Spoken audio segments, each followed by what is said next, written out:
You do not need to strive, to beg, or to convince the world of your worth. The moment you assume your desire to be real, you are walking through a door that no man can shut. This is the power of the unseen realm, the kingdom within you. What appears to be locked to the senses is already open in the spirit. And when you dare to believe in that unseen door, when you walk by inner sight instead of outer evidence, God responds. Not a distant God, but the presence within you, your own wonderful I am. You were never meant to carry the weight of the world on your shoulders. You were never created to be anxious, troubled, or tossed about like a ship in a storm. You were formed in the image of peace, of stillness, of divine assurance, and the moment you remember who you are, worry begins to dissolve like mist before the morning sun. Worry is born out of forgetfulness of your source, forgetfulness of your power, forgetfulness of the truth. You think you must fix it, solve it, push it, make it happen. But you do not. Life unfolds through assumption, not effort. God is not asking you to figure it out. God is asking you to rest in what already is. For what you desire already exists. The door is already open. The way is already made. But you cannot walk through it until you see it within, until you trust it within, until you accept it as already done. To stop worrying is to stop resisting. To stop worrying is to stop doubting that what you desire is yours.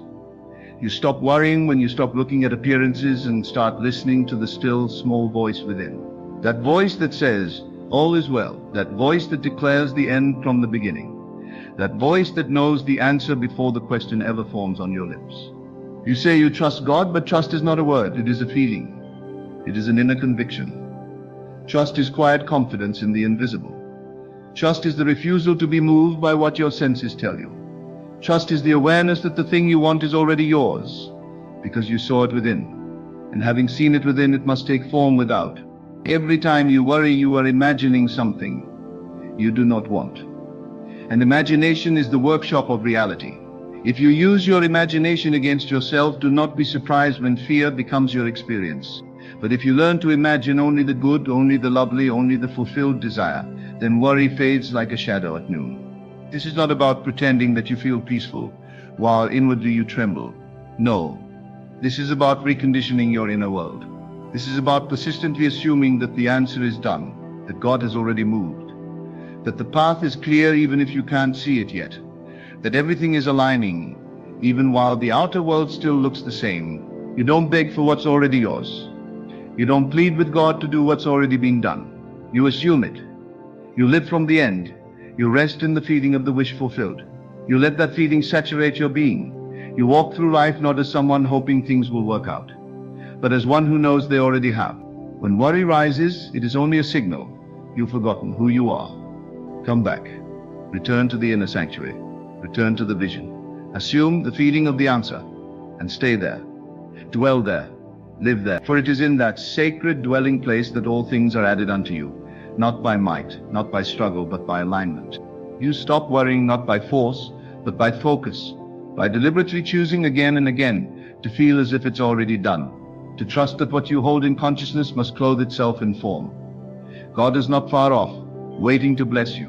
God is the power moving through your imagination, fulfilling every image you persistently accept as true. And so when the mind begins to wander, when fear whispers its lies, you answer it with knowing.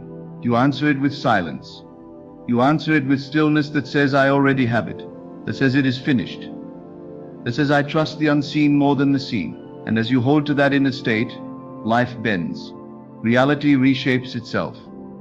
And what once caused you to worry now becomes the testimony of your faith. You were not created to worry. Worry is not your natural state. It is not your inheritance. From the beginning, you were fashioned out of divine peace, not anxiety. You were imagined into existence by a mind that only knows love, certainty, and infinite supply. You are not here to live by survival instincts or be tormented by doubt and fear.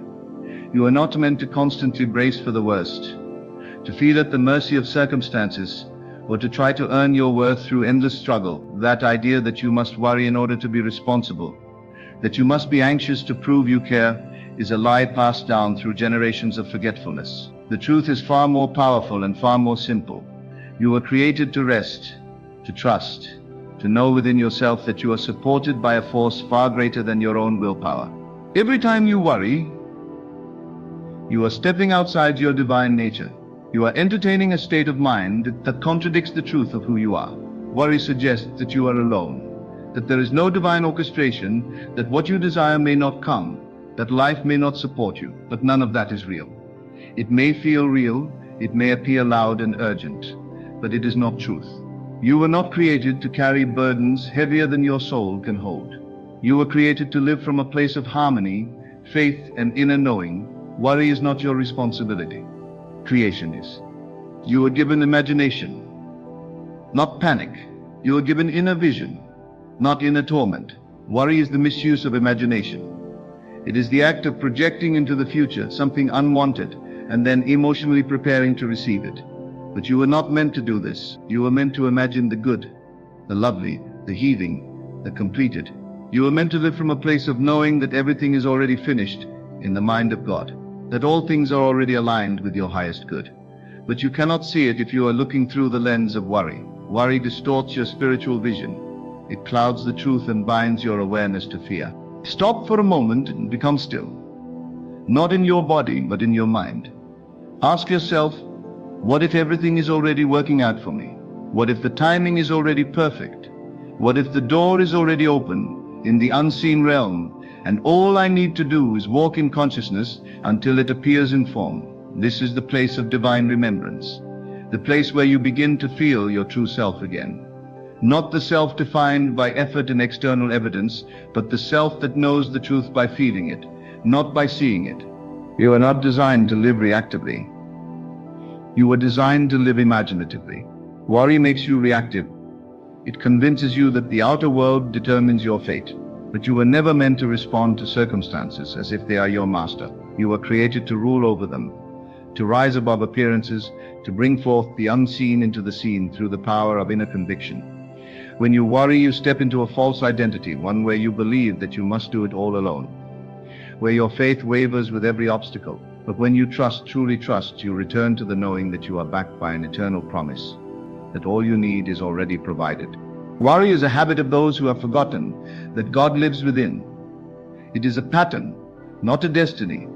It is a state, not a sentence. And you have the power to choose again. You have the power to return to stillness, to return to truth, to let go of control and rest in the divine rhythm of your life. Let yourself be held. Let yourself be led. You are not created to carry everything, to fix every detail, to map out every outcome. You are created to see the end from the beginning, to walk by inner vision, and to trust that what you see within must come to pass. This is not laziness. This is divine confidence. This is not passivity. This is spiritual alignment. For when you know the outcome within, you stop scrambling in the outer, you stop panicking over timing, you stop doubting the path, you stop worshipping appearances, and instead return to the place of knowing. In that place, worry cannot exist, not because problems disappear, but because you stop identifying with them. You no longer say, this is my lack, or this is my fear, or this is my obstacle. You begin to say, this is passing, but I am eternal. This is noise, but I am peace. This is a shadow, but I am the light. You were not created to worry. You were created to assume the state of the answered prayer, the completed journey, the fulfilled vision. And as you live in that state, worry withers. It cannot grow in the presence of sustained inner faith. It cannot thrive in the atmosphere of divine remembrance. You return to who you are, not a warrior, not a struggler, not a beggar, but a being of light, of authority, of creative power. And life unfolds through assumption, not effort. The world will tell you to push, to grind, to hustle, to make it happen at all costs. But divine law is different. It doesn't operate through strain. It operates through stillness, through certainty, through the quiet acceptance that what you desire is already done, already waiting for you to align with it. Assumption is the key that unlocks the door. Not assumption in the worldly sense, not a guess, not a gamble, but spiritual assumption. The inner acceptance that the end is already yours, that the desire fulfilled is the only reality worth entertaining. You do not manifest by chasing. You do not receive by doubting. You receive by stepping into the feeling of the thing you want, and living from that place as though it were already yours. This is the sacred art of assumption. This is the quiet power that shapes mountains and parts seas, not by force but by faith. You assume the state of the answered prayer. You occupy the mind of the fulfilled desire. You speak from the victory, not toward it. And as you persist in that state, the outer world conforms, not because you fought it, but because you believe beyond it. Effort belongs to the realm of separation. Assumption belongs to the realm of oneness. Effort says, I must do something to make this real. Assumption says, it is already real, and I now live in harmony with it. This is not denial. This is not delusion. This is the boldness of spiritual awareness, the unshakable knowing that inner reality creates outer form, that nothing happens outside of consciousness, that what you consistently accept as true within must express itself without. The reason so many stay trapped in cycles of worry and effort is because they are still trying to create from lack. They are still assuming that they do not yet have what they want, and therefore they must do to get it. But what you do will always flow from what you believe. What you attract will always reflect what you assume.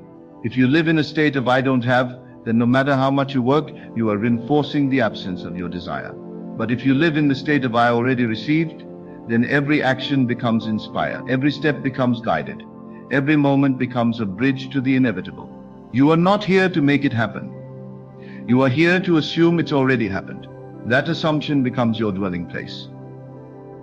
That dwelling place becomes your reality. For as within, so without. As you believe, so shall it be. Assumption doesn't mean you don't act. It means your action is no longer frantic. It is no longer rooted in fear.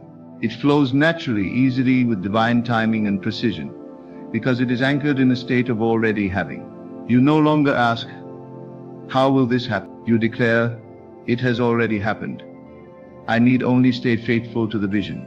When you live by assumption, you shift from effort to embodiment. You are no longer trying to get something. You are now being someone. You are being the version of yourself who already received the thing. You are thinking like them, feeling like them, moving through the world like them. That inner embodiment is the signal, the frequency, the magnetic field that draws your desire to you, not through labor but through alignment. You begin to see that every delay, every silence, every closed door was never punishment. It was only waiting for your assumption to match the promise. Life is not withholding from you. It is responding to you. It is mirroring your dominant inner state. Change your state, and the reflection must change, not because you earned it, but because you assumed it. This is the simplicity of divine law. It does not ask for perfection. It asks for persistence. Persistence in the inner knowing. Persistence in the feeling of the wish fulfilled. Persistence in the assumption that what you see within is more real than what you see without. This is how the unseen becomes seen. This is how the impossible becomes inevitable.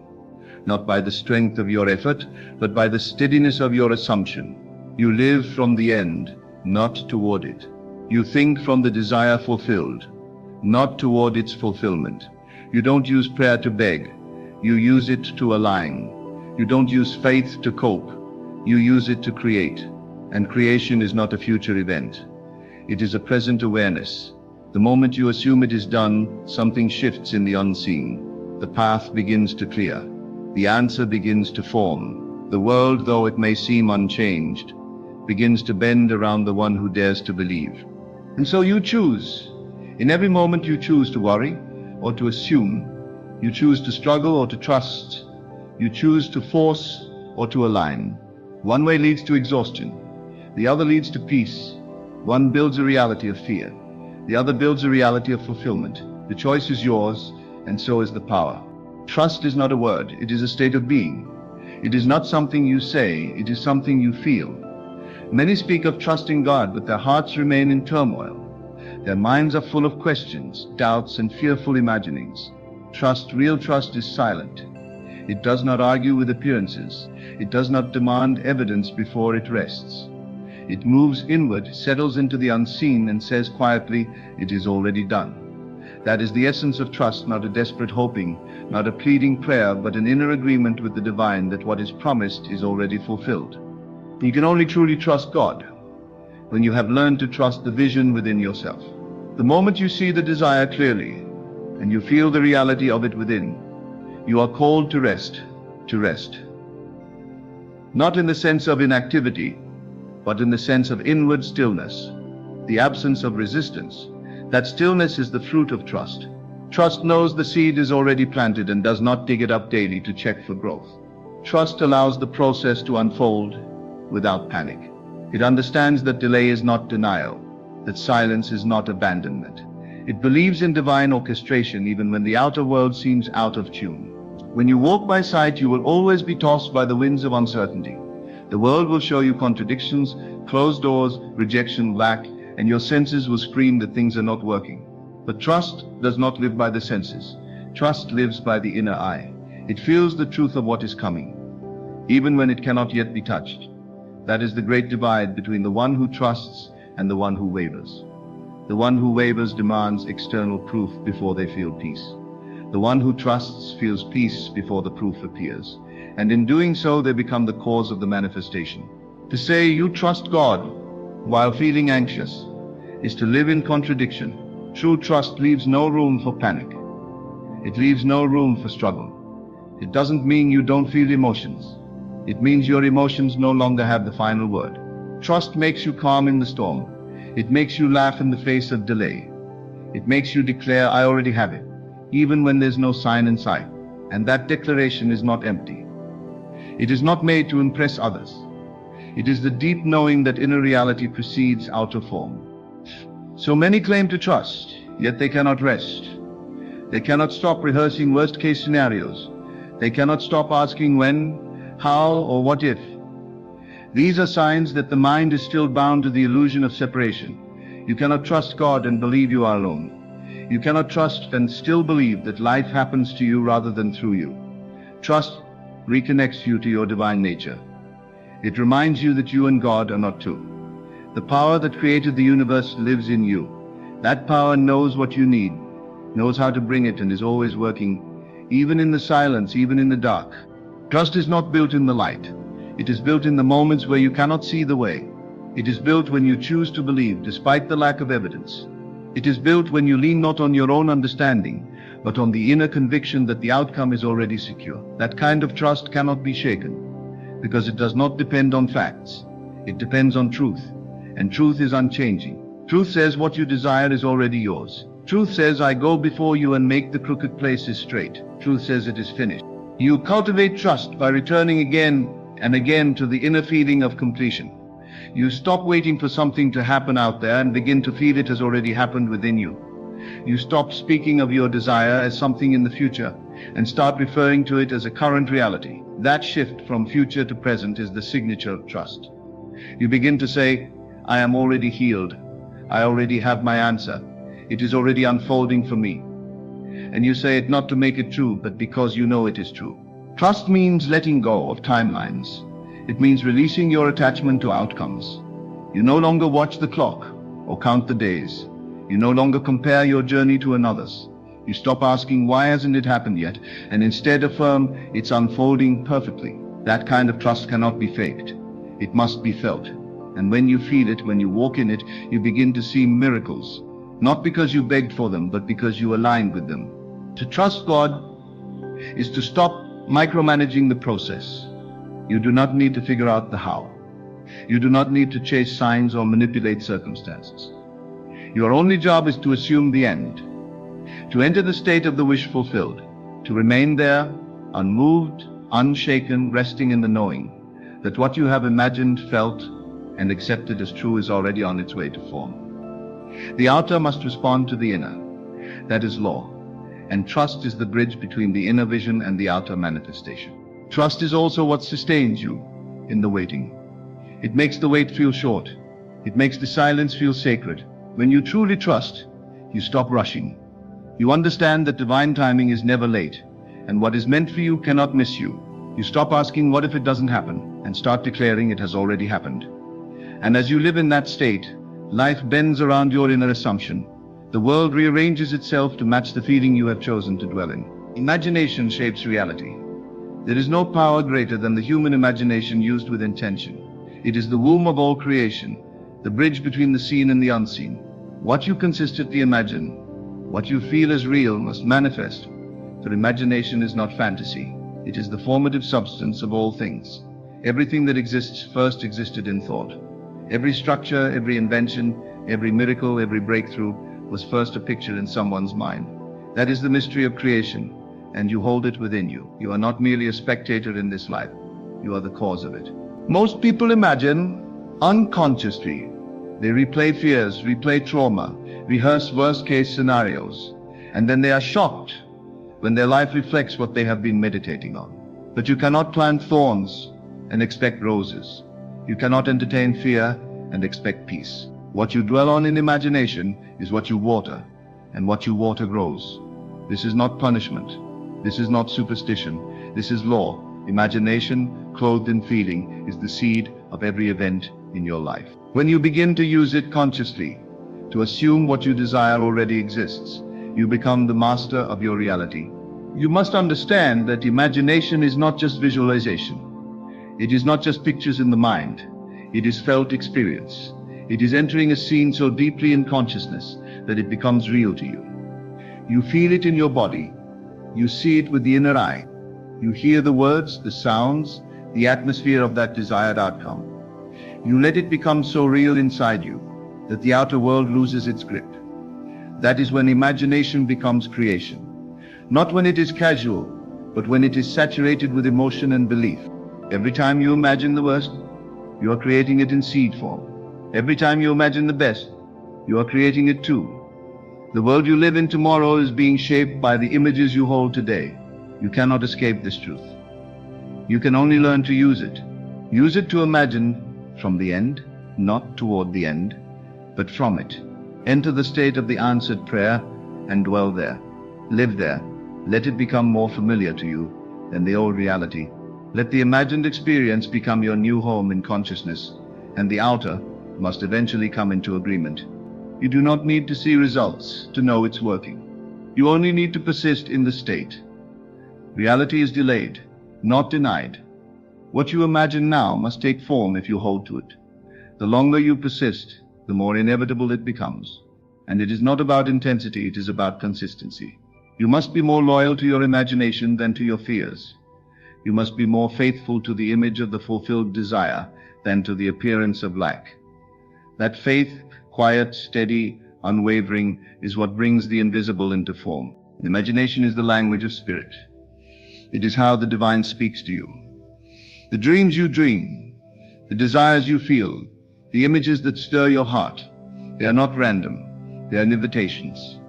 Invitations to enter a new state of being, a new timeline, a new reality.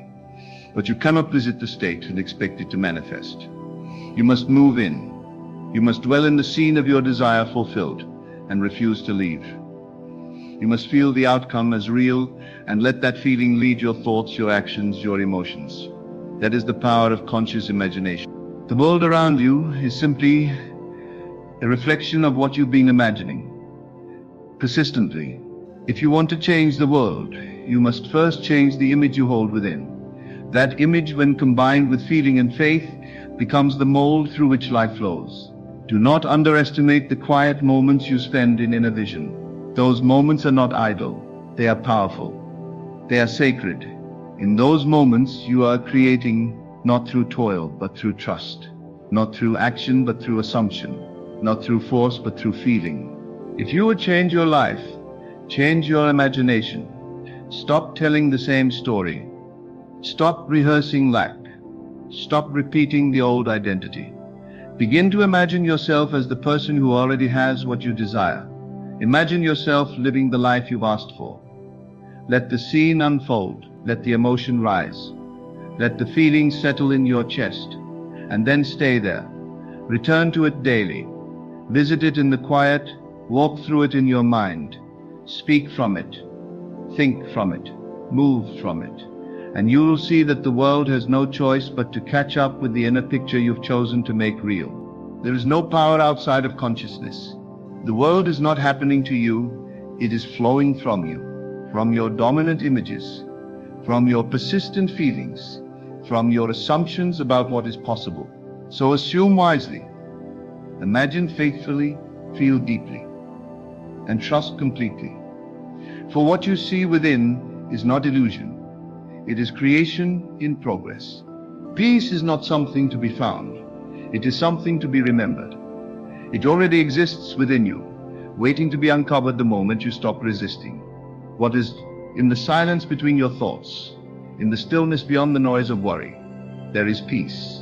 But it is not the peace that the world gives, conditioned by circumstance or external validation. It is the peace that comes from knowing that life is not random. It is ordered. It is intelligent. It is flowing from a higher mind, and that mind is not distant from you. It is you. The one who learns to dwell in this inner peace becomes a master over the outer world. It does not mean there will never be storms. It means you will not be moved by them. You may walk through valleys, but you will not be shaken. Why? Because you know that the storm has no power over the one who is anchored within. You know that appearances do not define truth. You have learned to rest while the world rushes, to be still while others panic, to smile when nothing seems to be working, because your peace is not based on what you see, but on what you know.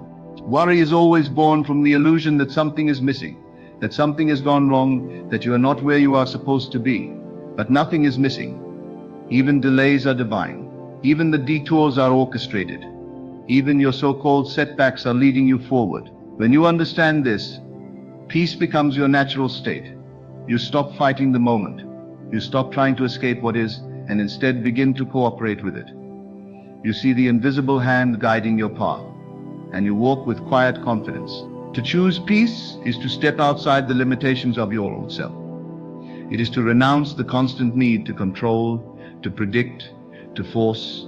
It is to release the lie that says, if I don't worry, things will fall apart. Peace is not passivity, it is power under control. It is the calm assurance that what you have committed to in consciousness is already working itself out in form. It is the recognition that the outer world does not need to change first for you to feel peace. You feel peace first, and then the outer world reflects it back to you. This peace is not born from logic. It is born from spiritual awareness.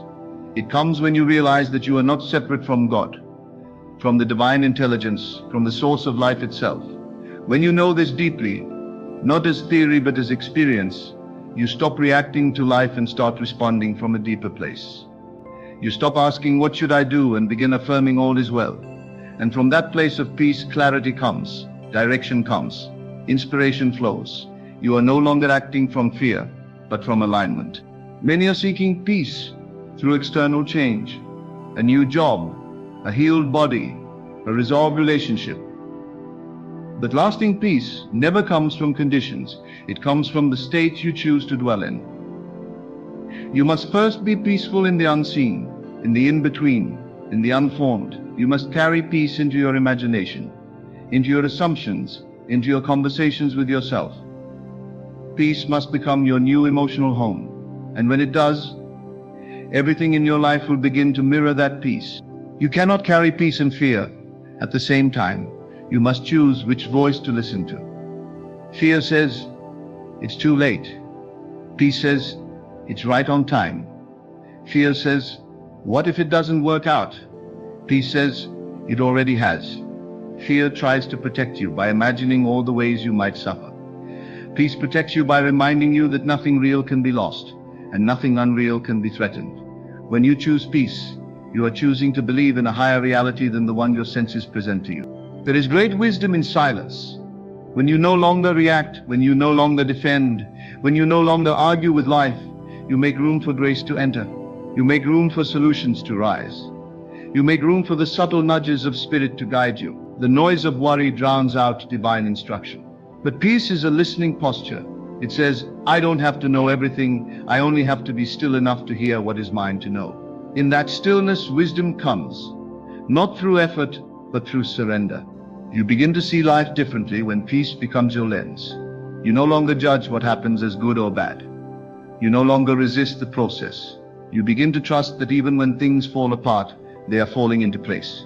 That even when doors close, they are redirecting you to something better. You walk slower. You breathe deeper. You speak less, but your words carry more weight. You become like the tree planted by the river, unmoved by the wind, grounded in knowing. The great illusion is that peace is a reward for getting everything right. But peace is the soil from which right action grows. You must begin with peace, not wait for it. You must become still within before the outer chaos subsides. This is how you stop living in reaction and start living in creation. You claim peace, not because everything is perfect, but because you know the truth. You are always held, always led, always enough. Nothing outside you can disturb your peace unless you grant it permission. Living in the end means assuming the feeling of the wish fulfilled and staying there, not occasionally, not when it's convenient, but as a way of life. It means moving your awareness into the reality where what you desire has already come to pass. You stop hoping and you begin knowing. You stop asking and you begin assuming. You no longer try to get there, you go there in consciousness, and from there you live, speak, and act. The end is not a far-off point in time. It is a state of consciousness, and you can enter that state right now. You don't have to wait for evidence. You don't have to wait for permission. You only have to make a decision. This is who I am now. This is what I have now. This is where I live now. And from that decision, you dwell in the new state, not as a guest, but as a resident. You stop visiting your desire. You take up residence in it. When you live in the end, you are not trying to become something. You are it. You are no longer seeking love, wealth, healing, or peace. You are the embodiment of those things. And because you have assumed that identity, the world reflects it back to you. It must. It has no choice. The world is a mirror, and it mirrors the state you consistently occupy. So when you live in the end, you make the end your starting point, and everything in your life begins to organize itself to match that internal reality. But to live in the end requires discipline, not of effort, but of attention. You must watch where your mind goes. You must notice when it slips back into the old state, into fear, lack, or doubt, and you must gently return it to the end, over and over again, until that state becomes your new normal. This is not repression, it is creation. You are not pretending. You are selecting the version of reality you choose to dwell in. You are choosing the inner landscape that will become your outer experience. Most people live in the middle. They start with a desire, then spend all their time in the how, the when, the why. They live in the gap between the wish and its fulfillment, and that gap is filled with frustration, doubt, and impatience. But you were never meant to live in the middle. You were meant to begin at the end, to live from the completed picture, to carry the tone of the answered prayer before it arrives. That is the secret. To live as though it has already happened. And when you do, it must happen. Living in the end makes you magnetic. You become the one who already has, and the one who has is never desperate, never in lack, never chasing. The one who has is still grateful, assured, and that assurance draws everything to it. You do not chase what you already are. You attract it by being it. You stop asking when will it come, and start saying it is already mine. That shift collapses time. It removes delay.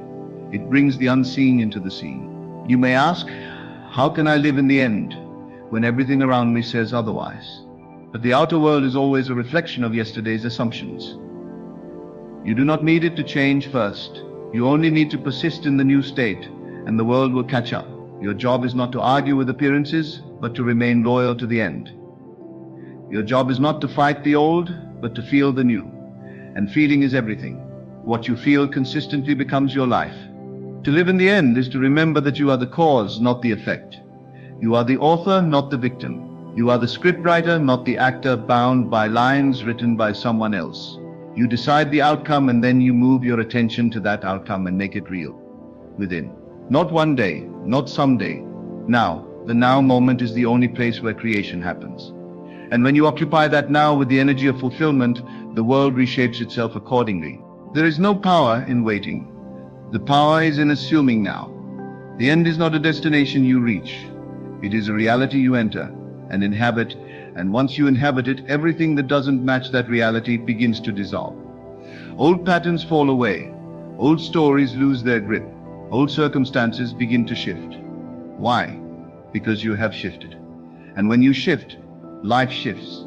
Not because the world changed, but because you changed your position in consciousness. So stop chasing, stop waiting, stop begging, and start assuming.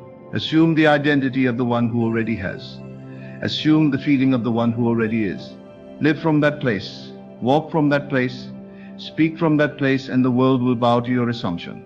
For it is not the outer world that determines your state, it is your state that determines the outer world. And when you choose to live in the end becomes inevitable. The moment you let go of needing to know how it will happen, you open the door for it to happen in ways you could never imagine. The mind is conditioned to believe that it must figure out every detail, that it must map the path from desire to fulfillment, but there is a greater intelligence within you, an unseen current that already knows the way. And the moment you release your grip on the need to control, that current begins to flow. Letting go does not mean giving up. It means giving over. It means surrendering your limited strategies for the infinite wisdom that dwells within your own being. It means trusting that once you have imagined it, once you have felt it, once you have accepted it as real in your consciousness, the way to it is already prepared. The bridges of incident are already set in motion. The characters you need to meet, the events that must unfold, the circumstances that will lead you there, they are already moving toward you, silently without effort on your part. But as long as you cling to the how, you interfere with the process. As long as you obsess over the details, you signal to your deeper self that you do not truly believe it is done. You may say, I trust, but your anxiety over the timing and method betrays your words. Real trust is silent. It is still. It rests. It no longer asks. It knows. And because it knows, it lets go. You let go of the need to see it now, because you understand that all things come forth in divine timing. You let go of needing others to validate your vision, because you know that no one else needs to see it for it to be real. You let go of doubt, not by forcing yourself to be positive, but by shifting your focus from the outer to the inner. You go back to the feeling, you go back to the knowing. You remind yourself that you did not imagine in vain. You remind yourself that the act of imagining is the act of creation, and creation is complete the moment it is conceived. There is nothing more liberating than realizing you do not have to make it happen. You only have to allow it to happen. You allow by becoming receptive. You become receptive by aligning yourself with the state in which your desire is already fulfilled. And you stay there, not because you see evidence, but because you have decided to trust your inner reality over appearances. And the longer you remain in that state, the more you dissolve resistance. The more you let go of effort, the more you enter flow. The natural tendency of the old mind is to worry, to analyze, to calculate. But the deeper you go into awareness, the more you realize that none of that is necessary. The mind may scream, but what about this? What if it doesn't happen? What if I fail? And you simply return to stillness. You return to the truth that you are not alone in this. You are not creating by force. You are allowing by faith.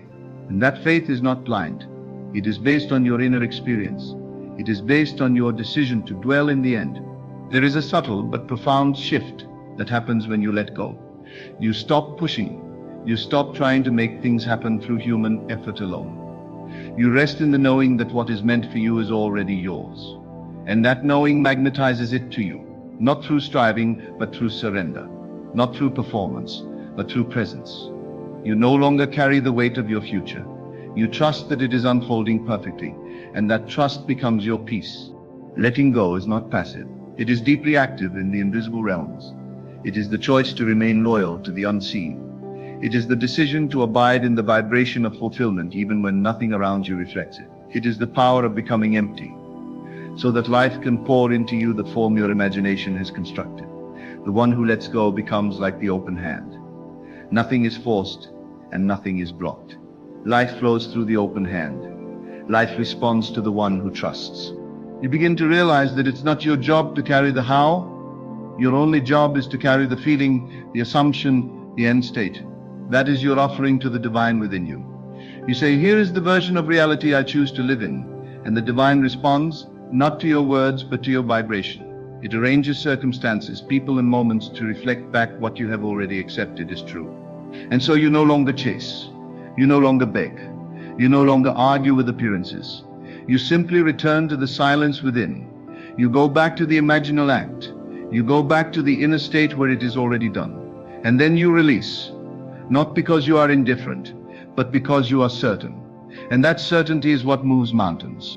Once you let go, you begin to notice signs. Not because you are searching for them, but because you are aligned with the state where they naturally appear. You begin to feel supported. You begin to feel guided. You begin to walk with ease, knowing that your path is blessed. You act when inspired and rest when not. You stop measuring progress with your eyes and start measuring it with your peace. If peace is present, you are on track. If tension rises, you return to stillness. And over time, you notice something miraculous. Things begin to unfold without your interference. What once felt hard now feels light. What once seemed impossible now happens without effort. Why? Because you stopped trying to do what only trust could do. You stopped carrying the burden, and you let the divine intelligence within you take over. That intelligence knows what to do, when to do it, and how to do it in the most effortless, elegant way. So you make letting go your way of life. You hold the vision, you feel the end, and then you release. Again and again, you return to that posture of surrender. And in that surrender, you discover freedom. You discover that life works not when you control it, but when you align with it. When you begin to act from faith, rather than fear, everything changes. Faith acts with assurance. It does not wait for evidence. It creates it. It does not beg for signs. It becomes the sign. To act from faith is to live as though it is already done. It is to walk into the room with the confidence of one who knows they are already chosen. It is to speak with the tone of one who already has what they desire. Not because they are faking it, but because they are anchored in an inner knowing, deeper than the senses. Faith is not blind. Faith sees what the eyes cannot. It perceives the unseen, and it dares to call it real. It does not waver when conditions contradict the vision. It does not collapse under the weight of delay. Faith says, though I do not yet see it, I know it is mine, and from that knowing, action flows. Not action to prove, not action to earn, but action to align. Acting from faith means your behavior begins to match your assumption. If you believe yourself to be abundant, you walk in generosity. If you see yourself as healed, you carry the energy of vitality. If you see yourself as loved, you respond with openness. You are not pretending. You are embodying. You are not performing. You are participating in the reality you have already claimed. Fear always acts from survival. It says, I must do this or I will lose. Faith acts from creation. It says, because I am this, I do this. And there is a world of difference between the two. When you act from fear, you are reinforcing the state you are trying to escape. When you act from faith, you are strengthening the state you have chosen to live in. One leads to exhaustion, the other leads to expansion.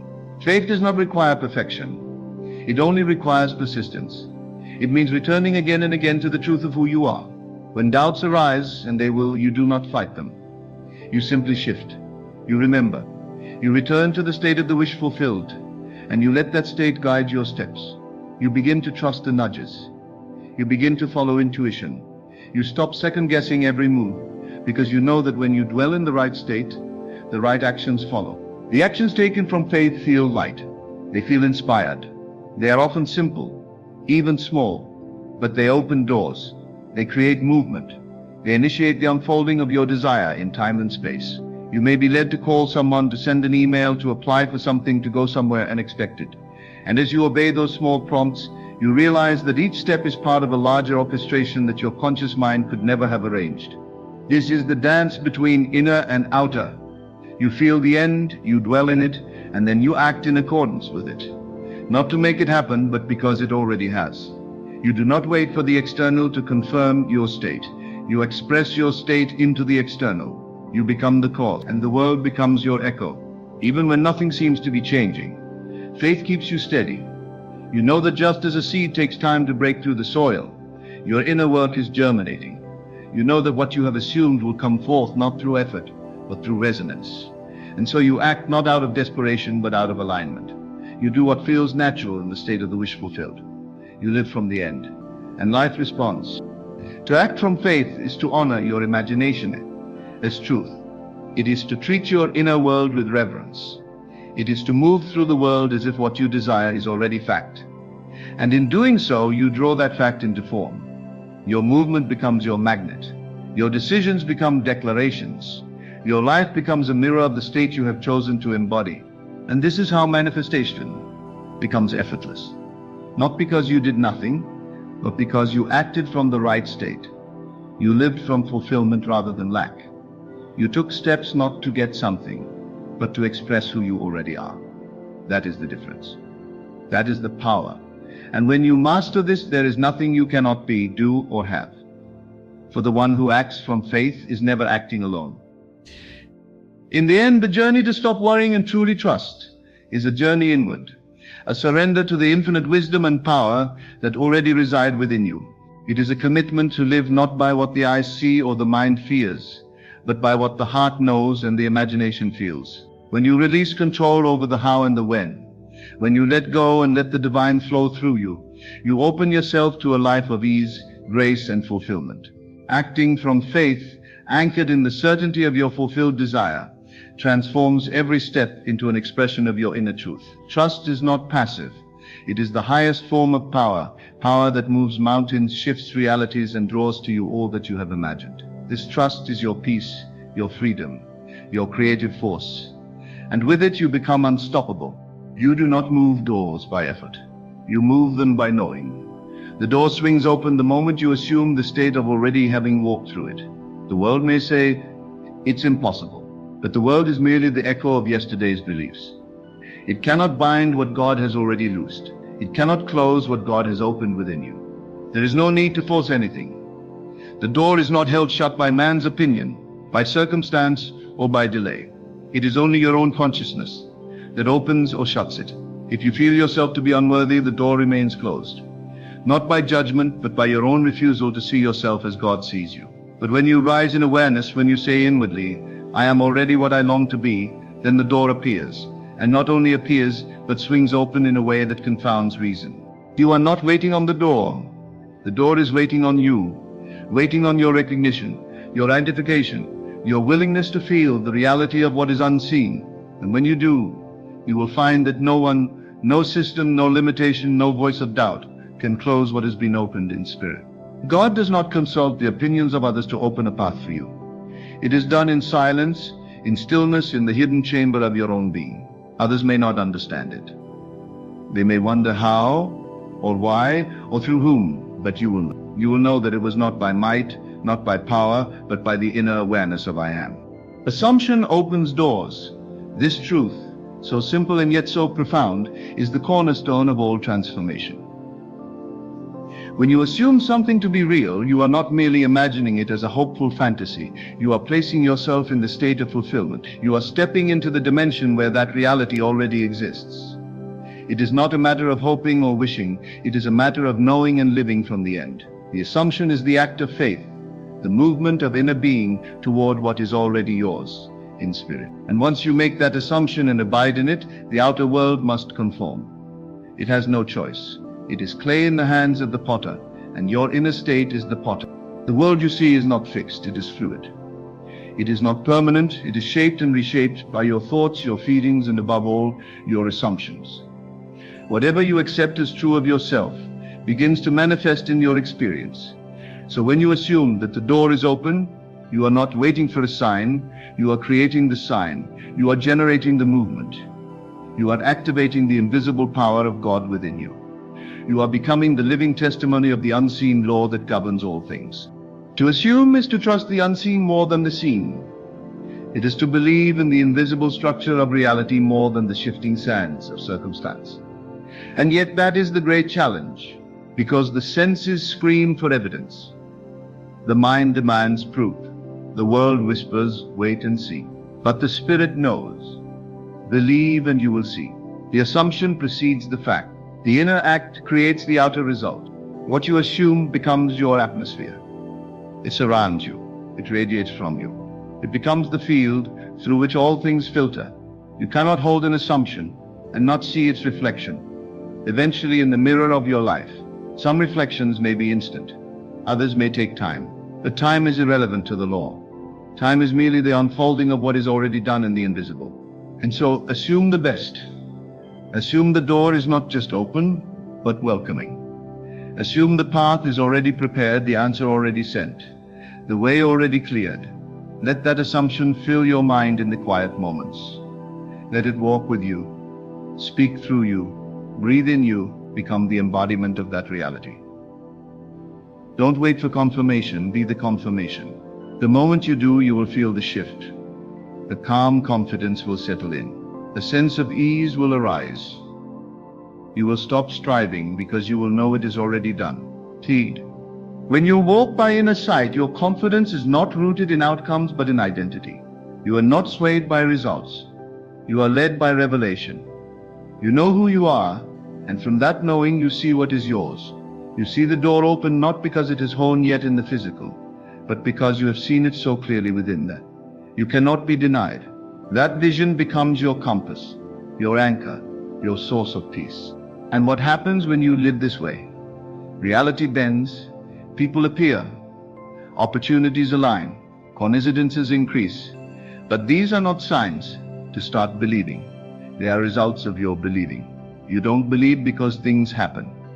Things happen because you believe. You don't wait to see before you accept. You accept and then you see. So continue to lift your inner sight above outer evidence. Continue to walk through the doors you see in spirit, even if the hallway is still dark. Trust that what is formed within will take form without. Know that your faith is never wasted.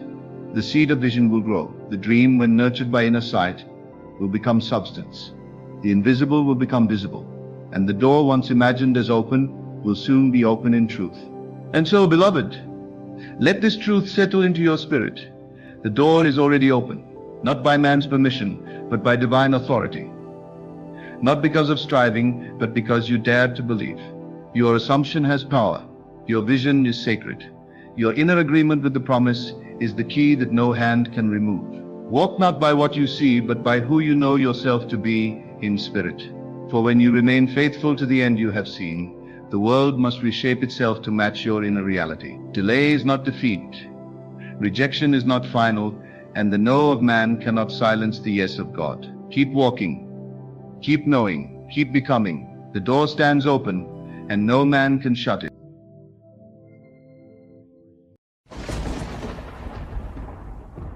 There is a story within every moment, and there is an ending to every story. This is not something to fear. It is something to understand. Because when you understand the nature of endings, you begin to live differently. You begin to sharpen your attention, to refine your choices, to prepare not with anxiety but with awareness. Many people live as if they have time. They postpone what matters. They wait for the perfect moment, the perfect clarity, the perfect peace. But life does not promise such luxuries. What is here now can vanish in the next breath, and yet we carry on as if we are immortal, as if this body, this mind, this life will go on forever. That illusion is the root of much suffering. To prepare for the end is not to be morbid. It is to be wise. It is to live in such a way that when the final moment comes, you are not filled with regret, but with calmness. It is to ask yourself now, what have I left unfinished, unsaid, unlived? What am I holding back? Not out of wisdom, but out of fear. What am I attached to so tightly that it blinds me to freedom? Look around you. Every leaf falls eventually. Every flower, no matter how fragrant, must wilt. Every body, no matter how strong, must one day return to dust. This is not a tragedy. It is the rhythm of existence. It is the same force that gives birth to a child and takes the last breath from an elder. If we fight it, we suffer. If we prepare for it, we awaken. A warrior does not wait until the battle arrives to sharpen his sword. A sage does not wait for darkness to seek light. So too, we must not wait until the end to examine the quality of our days. We must reflect now. Are we living in alignment with our purpose? Are we treating others with dignity? Are we cultivating inner peace, or are we trading it daily for temporary pleasures? You see, preparation is not merely external, it is internal. You may have wealth, knowledge, and influence, but if your heart is not at peace, the end will come as a thief in the night. You will not be ready. But if you have trained yourself to be present, to be grateful, to act with integrity, then you are already prepared no matter when that moment arrives. The greatest mistake is thinking we have time. Time is not guaranteed. Life is not measured by its length, but by its depth. So dig deep now. Do not wait to forgive. Do not wait to say, I love you. Do not wait to begin again. The opportunity for growth is not tomorrow. It is now. Every breath you take is a moment of choice, a chance to return to your center, to remember who you are, to walk the path with clarity. We train the body so that it may serve the mind.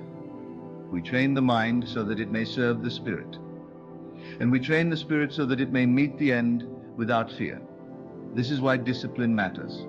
This is why self-reflection matters. Not to impress anyone, not to earn praise, but so that when you look in the mirror at the end of your journey, you recognize yourself. You see a being who lived awake, who lived on purpose, who lived in truth. You do not need more time. You need more presence. You need more stillness. You need to stop hiding from yourself. Face the silence. Face the truth. The more you do, the less you fear the end, because you realize there is no end for the one who has truly lived. Only a continuation, a transition, a return. Live so that when the final moment arrives, you are not clutching to life, but bowing to it with grace. Not resisting what must be, but honoring all that has been. That is the way of the wise. That is the path of preparation. And that is the power of knowing the end is coming, before it's too late. So many are busy chasing things that do not last. They run from morning to night, accumulating possessions, collecting titles, earning approval from others who are just as lost. But when silence finally surrounds them, when the noise dies down, they feel the emptiness inside. That is the moment when truth begins to whisper, was any of this real? Was any of this worth it? The wise one sees through the illusion before it shatters. They understand that preparing for the end is not about dread.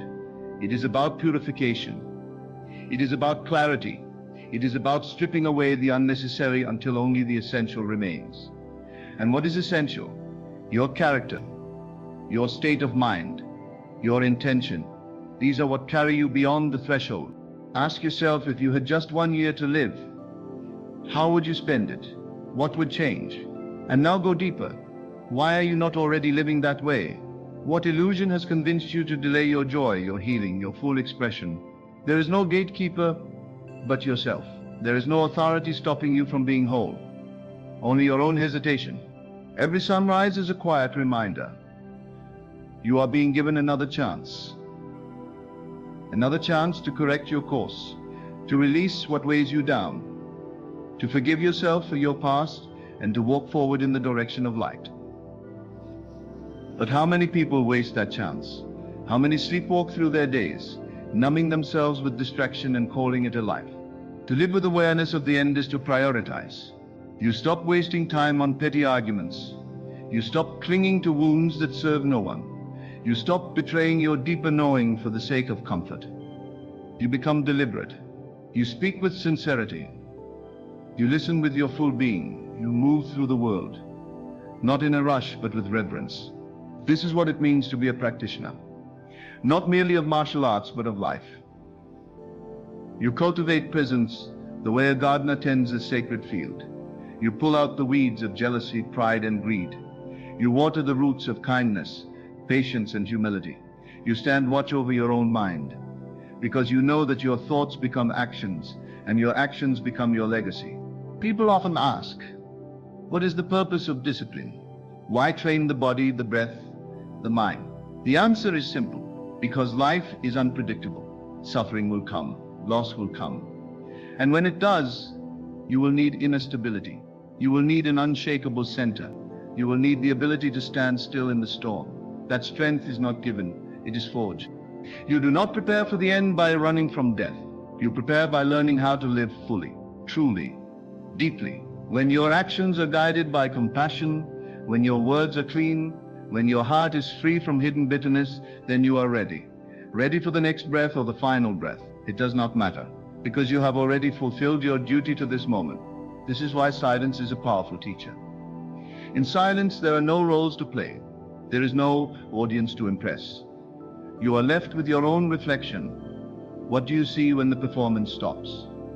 Are you at peace, or are you haunted by the things you've avoided? Begin there. Begin with the truth you've been afraid to face. That is where your preparation begins.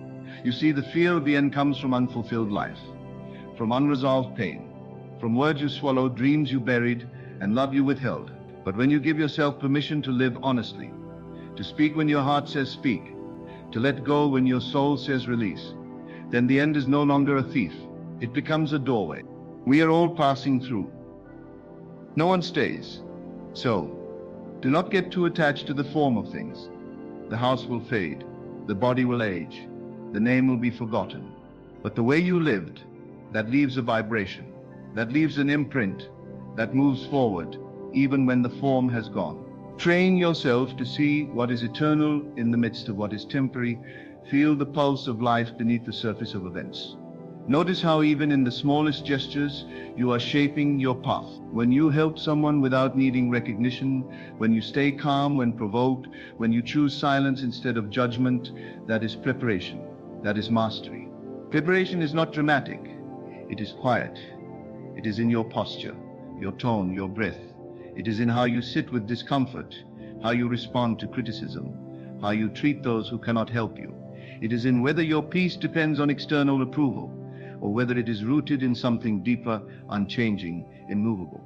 To be prepared means to have nothing left to hide, nothing left to prove. It means you have looked into your shadows, made peace with your wounds, and honored your responsibilities. Then when the call comes, whatever form it takes, you can bow your head and say, I am ready. This life is a dojo. Every challenge is a form of training. Every loss, a lesson. Every setback, a test of your inner structure. Will you collapse or will you rise? Will you grow bitter or will you become more compassionate? These are the real questions. These are the silent exams you take every day. Do not wait for tragedy to wake you up. Do not wait for a diagnosis or an accident or a goodbye to remind you what matters. Wake yourself up now. Look around you. Listen carefully. Someone you love will not be here forever.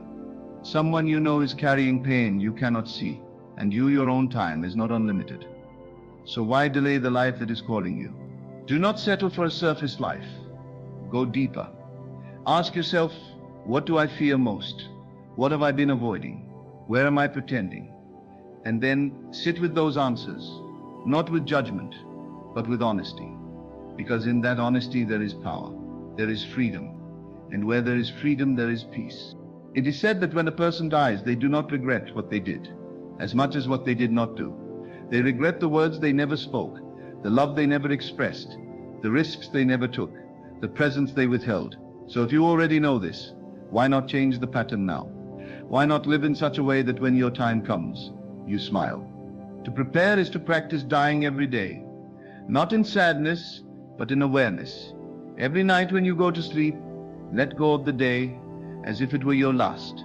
Every morning when you rise, take your breath as a sacred gift. Every action you take, make it worthy of your presence. Every word you speak, let it carry truth, not just noise.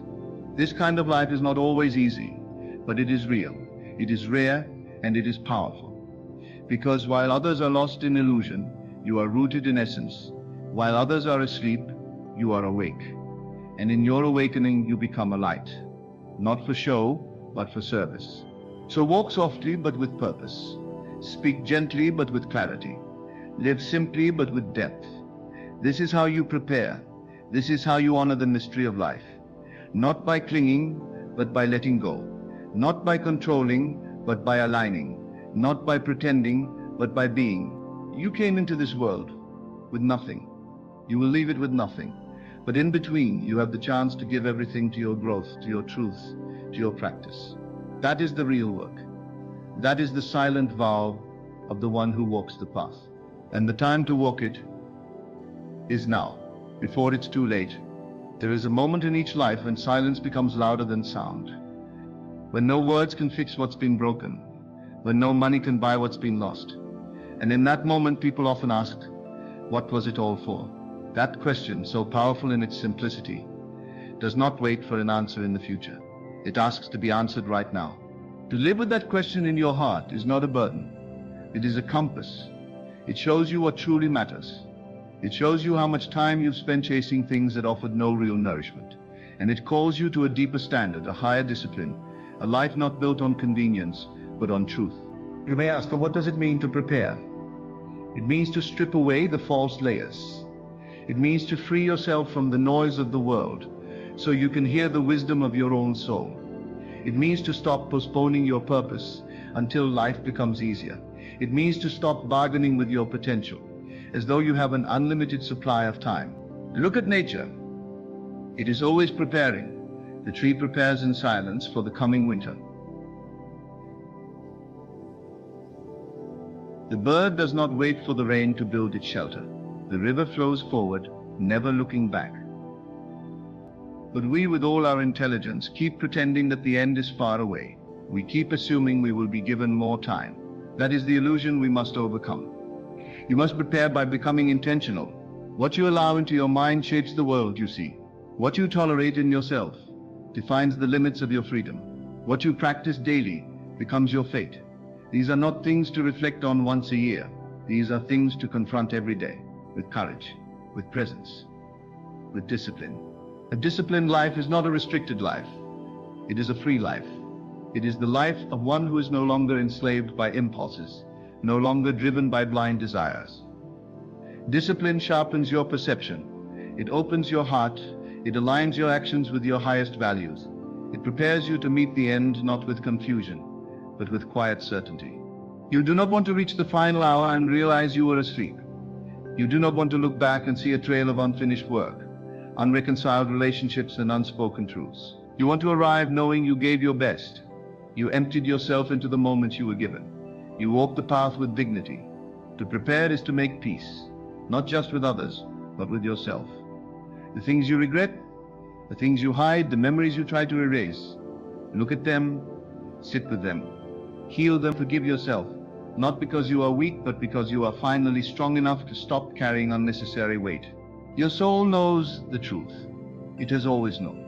It's the part of you that whispers when you ignore your inner calling. The part of you that aches when you betray your own integrity. It's that still voice that gets louder as you grow quieter. When you ignore it, you live in confusion. When you obey it, you come into harmony with the flow of life.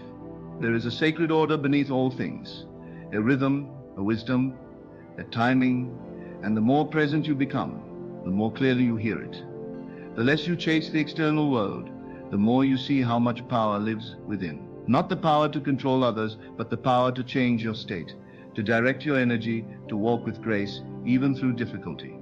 Preparation means remembering what you forgot, remembering the child you once were, full of wonder and honesty, remembering that the people around you are fragile, temporary, sacred, remembering that your breath is not guaranteed, and each inhale is a miracle. When you remember, you return not to the past, but to presence. Most people do not live. They only react.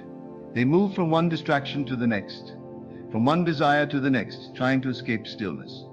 But in that stillness is your training ground. In that stillness, the real work begins. That is where you find the clarity to ask yourself, am I ready? Am I living in such a way that if today were the last, I would be proud of how I spent it? Do not fear that question. Embrace it.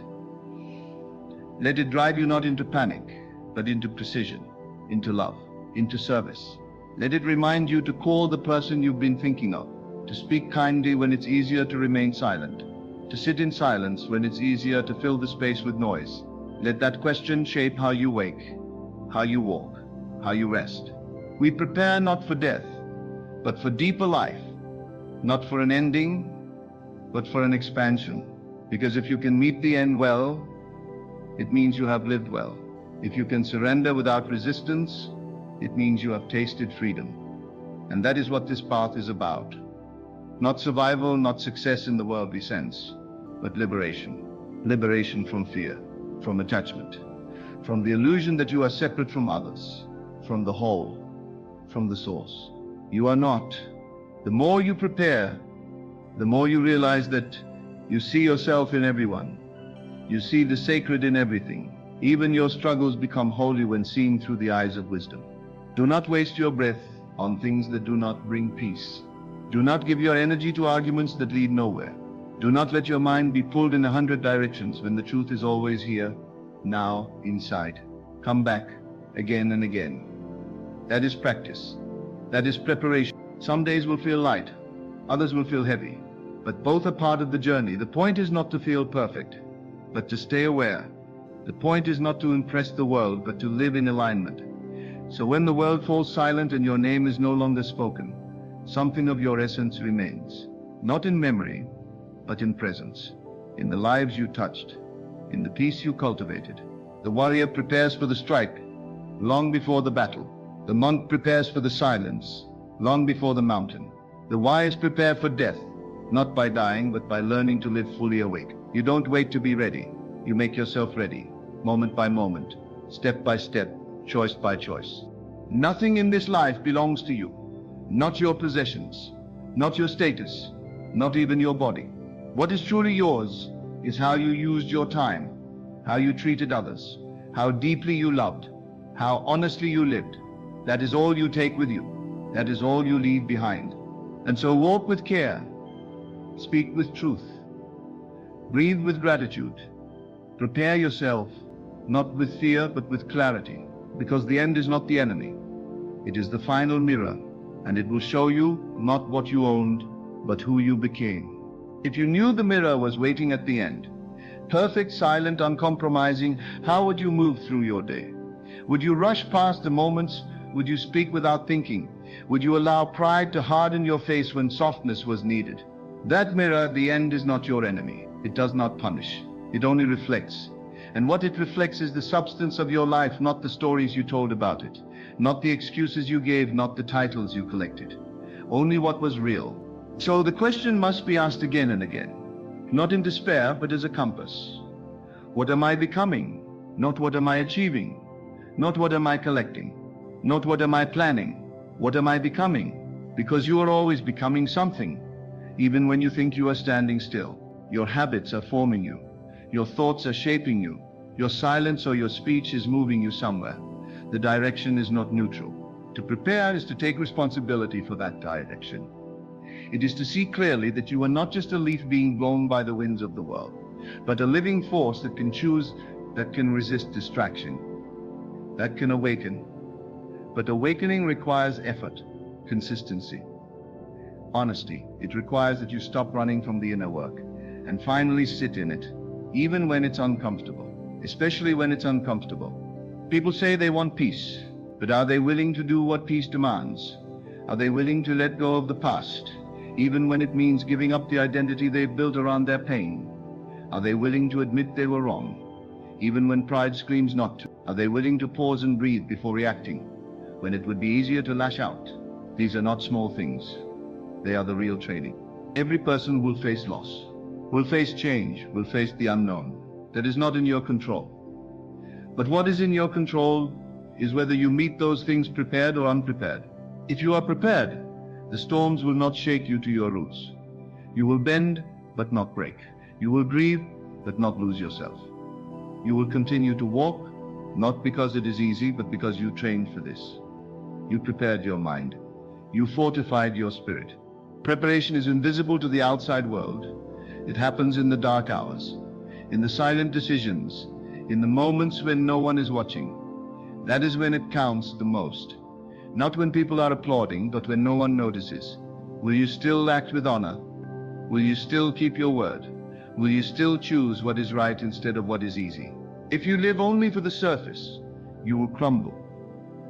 When the depth is demanded, and it will be demanded, life will strip away your distractions. Life will place you face to face with yourself, not to harm you, but to bring you home. Back to what is essential, back to what endures, back to what you've always known in your deepest self, even when you tried to forget. We cannot stop the end, but we can meet it clean, we can meet it ready. We can live so that when the final breath comes, it finds us not afraid, not bitter, but full of experience, full of forgiveness, full of peace. That is the real wealth.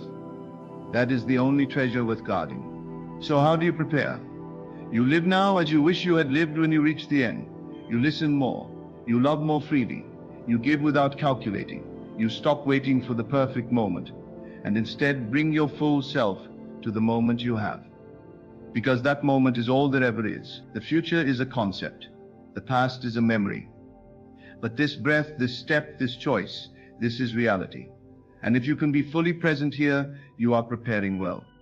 You must become intimate with your own impermanence, not to feel helpless, but to wake up, to see the sacred in the ordinary, to find joy not in what you hold, but in how you hold it, lightly, gently, with appreciation, not possession. Then when it's time to let go, your hands will already know how, because you practiced. You let go every day in small ways, of anger, of judgment, of control. And with each letting go, you made space. Space for grace. Space for the kind of peace that nothing in the world can give or take away. And that is the peace you want to carry with you when the end comes. Not the peace of ignorance, but the peace of understanding. The peace that comes from having done the work, from having loved fully, from having dared to forgive, from having taken responsibility for your own growth, again and again. So do not wait for permission to begin. Do not wait for someone else to lead you. The path is already beneath your feet. You are already on it. The question is, will you walk it with awareness? Stop expecting the world to change so you can be happy. Stop blaming others for the pain you carry. Stop postponing the life you say you want. If it matters to you, live it now. Speak it now. Embody it now before it's too late. This is not a call to panic. It is a call to presence, to precision, to power, the kind of power that does not dominate, but liberates, the kind of power that comes from knowing who you are, what you stand for, and what you will not allow to live inside you anymore. Resentment, fear, envy, delay, they have no place in a prepared heart. Let them go, one by one. Even if they try to return, keep letting go. It is a practice, a discipline, a path. Every sunrise you wake to is an undeserved gift. Every relationship you mend is a form of healing. Every time you choose understanding instead of being right, you are preparing. Every time you quiet the ego and listen to what is really being said, you are training. Every time you humble yourself and ask, what can I learn here? Instead of how can I win here? You are getting closer to the core of this life. And if you think you are not ready, understand this. Readiness is not a destination. It is a decision. It is a series of decisions made day after day. To be honest, when it would be easier to pretend, to act, when it would be easier to avoid, to stay when it would be easier to flee. That is how preparation grows, like a seed that becomes a tree. And the tree is not worried about the storm. The tree is rooted. It is grounded. It does not fear what is to come because it is prepared, not by holding tightly, but by growing deeply. You too must grow deeply into your values, into your silence, into your truth. You must become unshakable, not because nothing can move you, but because you know how to return to your center over and over again. That is what it means to be ready. And so, the invitation is clear. Prepare not with panic, but with presence. Prepare not in fear, but in wisdom. Prepare not because the end is near, but because this is the kind of life worth living. One that needs no warning. One that welcomes the mirror. One that knows the end is not the enemy. It is simply the place where truth is revealed. It is simply the place where truth is revealed. And if you have lived truthfully, there is nothing to fear in that revelation. If you have walked with integrity, if your actions have followed the quiet voice within rather than the noise outside, then the end is not a punishment. It is a return, a release, a surrender into the arms of the life you honored while you had it. Too many wait until they are forced to reflect. They wait until the body is weak, until time runs thin, until opportunities have vanished and silence settles in. Only then do they look back and see how much they missed. Not because life denied them, but because they were not present to receive it. But presence is a choice, one you make 1,000 times a day. You choose it when you put the phone down and meet the eyes of a loved one. You choose it when you eat slowly, when you breathe deeply, when you listen fully. You choose it when you resist the urge to rush and instead allow life to unfold with deliberate reverence. Even in hardship, you can be present. Even in pain, there is a kind of preparation happening. The breaking down of illusions, the surrender of resistance, the strengthening of what matters. When you stop running from discomfort and start seeing it as a teacher, your life begins to shift from reaction to revelation. You see clearly what was hidden behind all your striving. You realize the true power was never in controlling outcomes, but in mastering your inner response to life as it is. And how do you master that response? You train, not once, not occasionally, daily. You train your mind to observe before it judges. You train your breath to calm your nervous system. You train your body to be strong, still, and resilient. You train your heart to open when it wants to close. You train your spirit to hold its center even when the world around you spins. This is the training of the one who is prepared, not in arrogance but in humility, not to escape death but to greet it with peace. Everything you do leaves a trace, not just on others but on yourself. Every thought you feed becomes part of your character. Every emotion you avoid becomes a shadow you carry. Every moment of honesty strengthens your foundation. You do not need to be perfect, but you must be aware. You must be willing to see yourself clearly, even when the image is not flattering, especially then, because that is where the real work begins. Not in pretending you are enlightened, but in admitting where you have more to learn, more to release, more to refine. What you practice becomes who you are. If you practice distraction, you will become scattered. If you practice complaint, you will become bitter. If you practice compassion, you will become peace. Life is not waiting to offer you a final exam. Life is the exam. Every day is the test. Every conversation, every decision, every failure and success.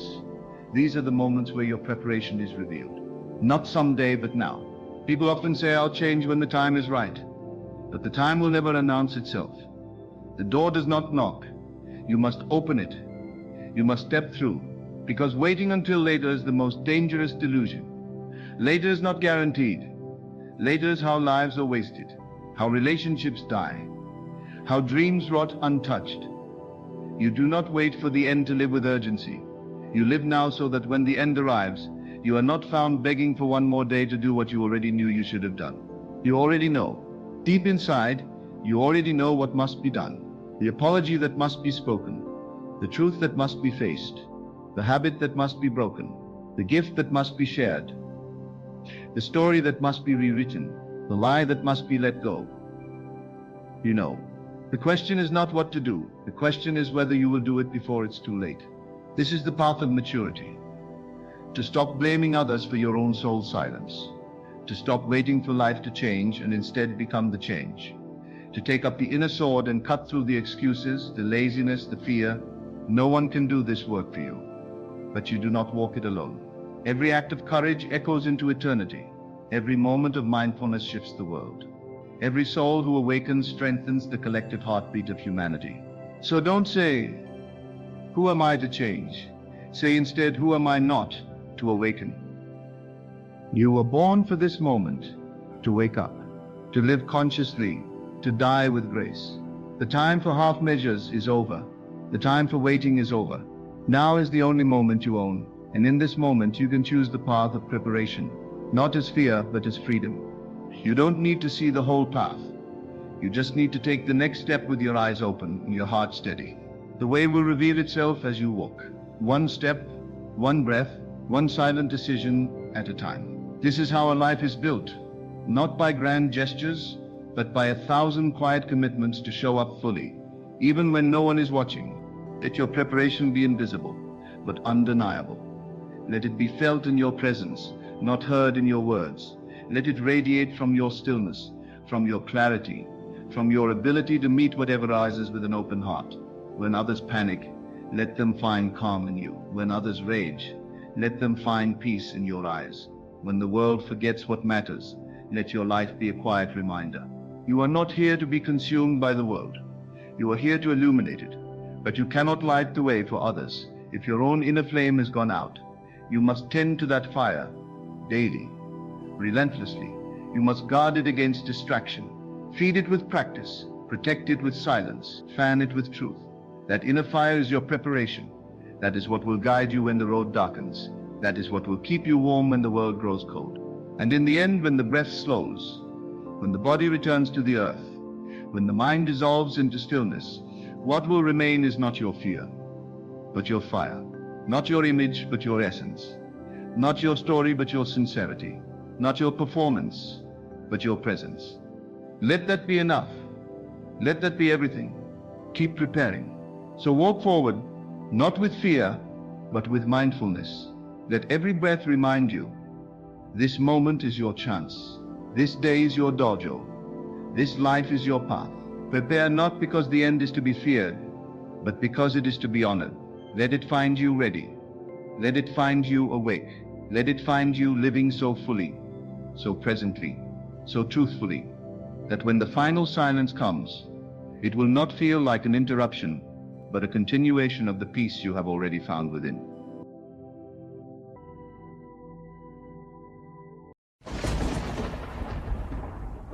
Stop worrying. That's when life starts working. Worry is like trying to walk forward while staring backward.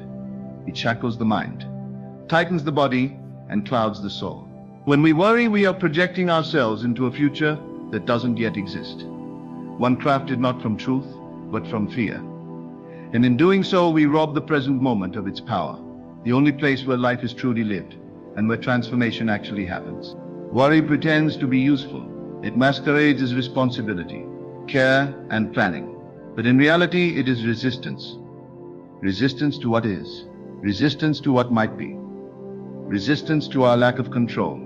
It is like standing in a river, trying to stop the flow with your bare hands.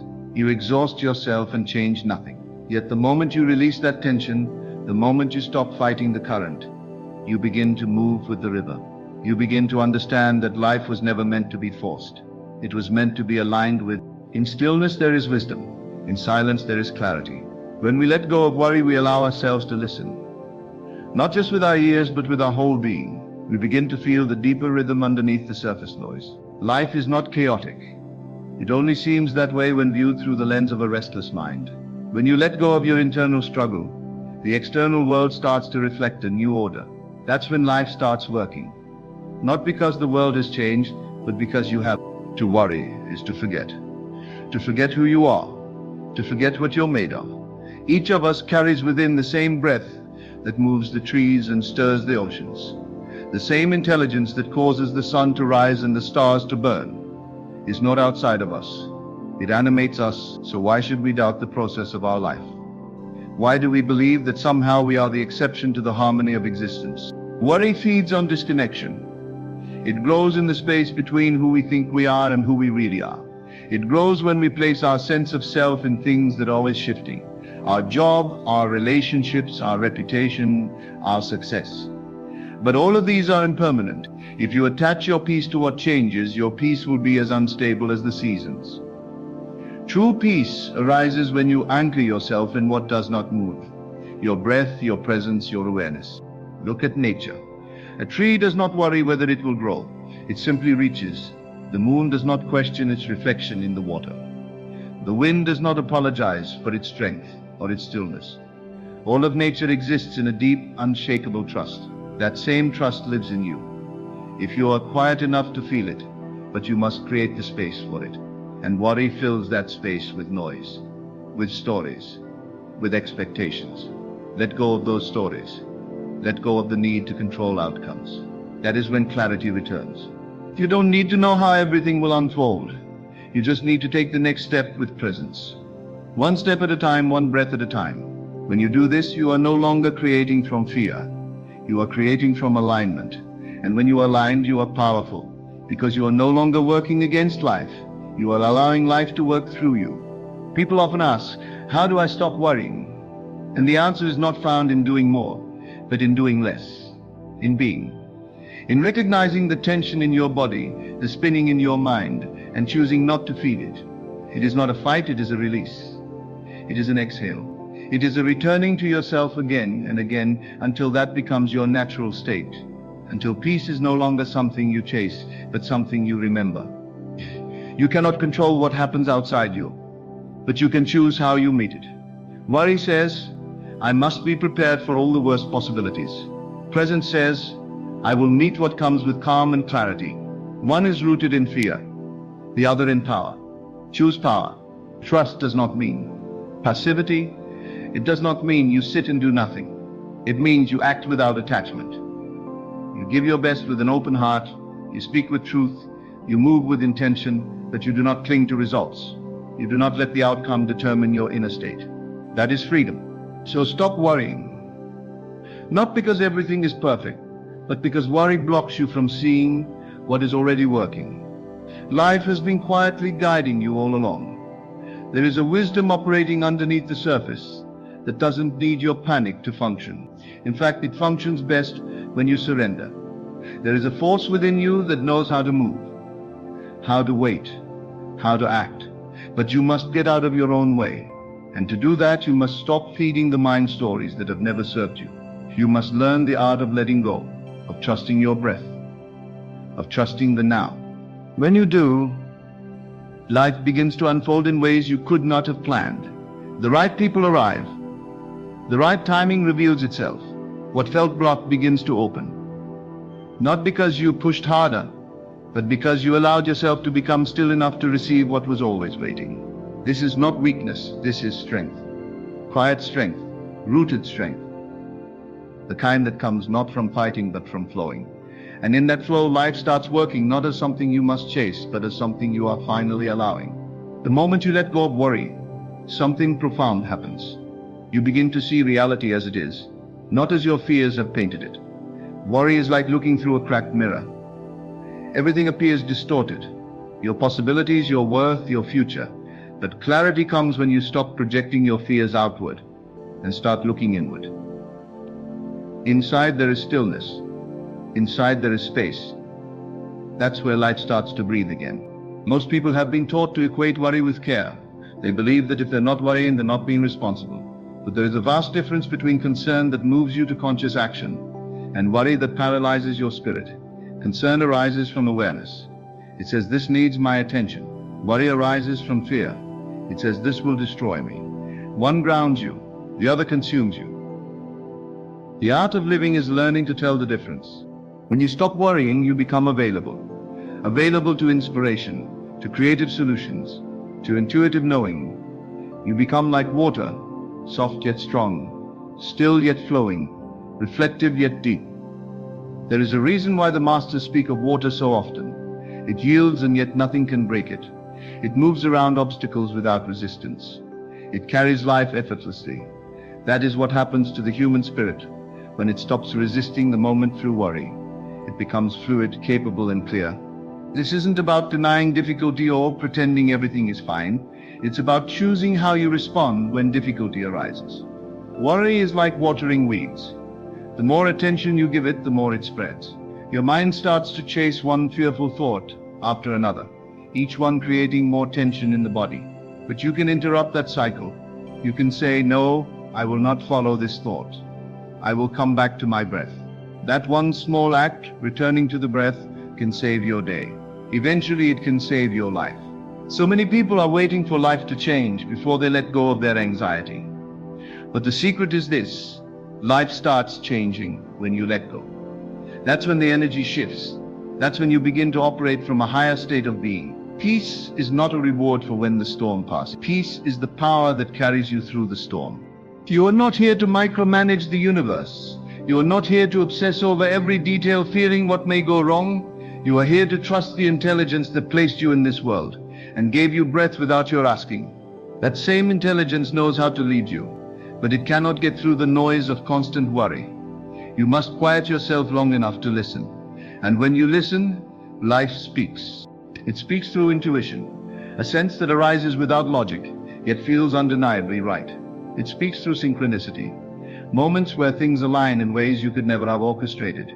It speaks through clarity, the sudden knowing of the next step without needing to see the whole path. These are not accidents, they are the natural result of releasing resistance. But we live in a culture that prizes control. We are taught to always plan ahead, solve every problem before it happens, and predict every outcome. But real life isn't predictable.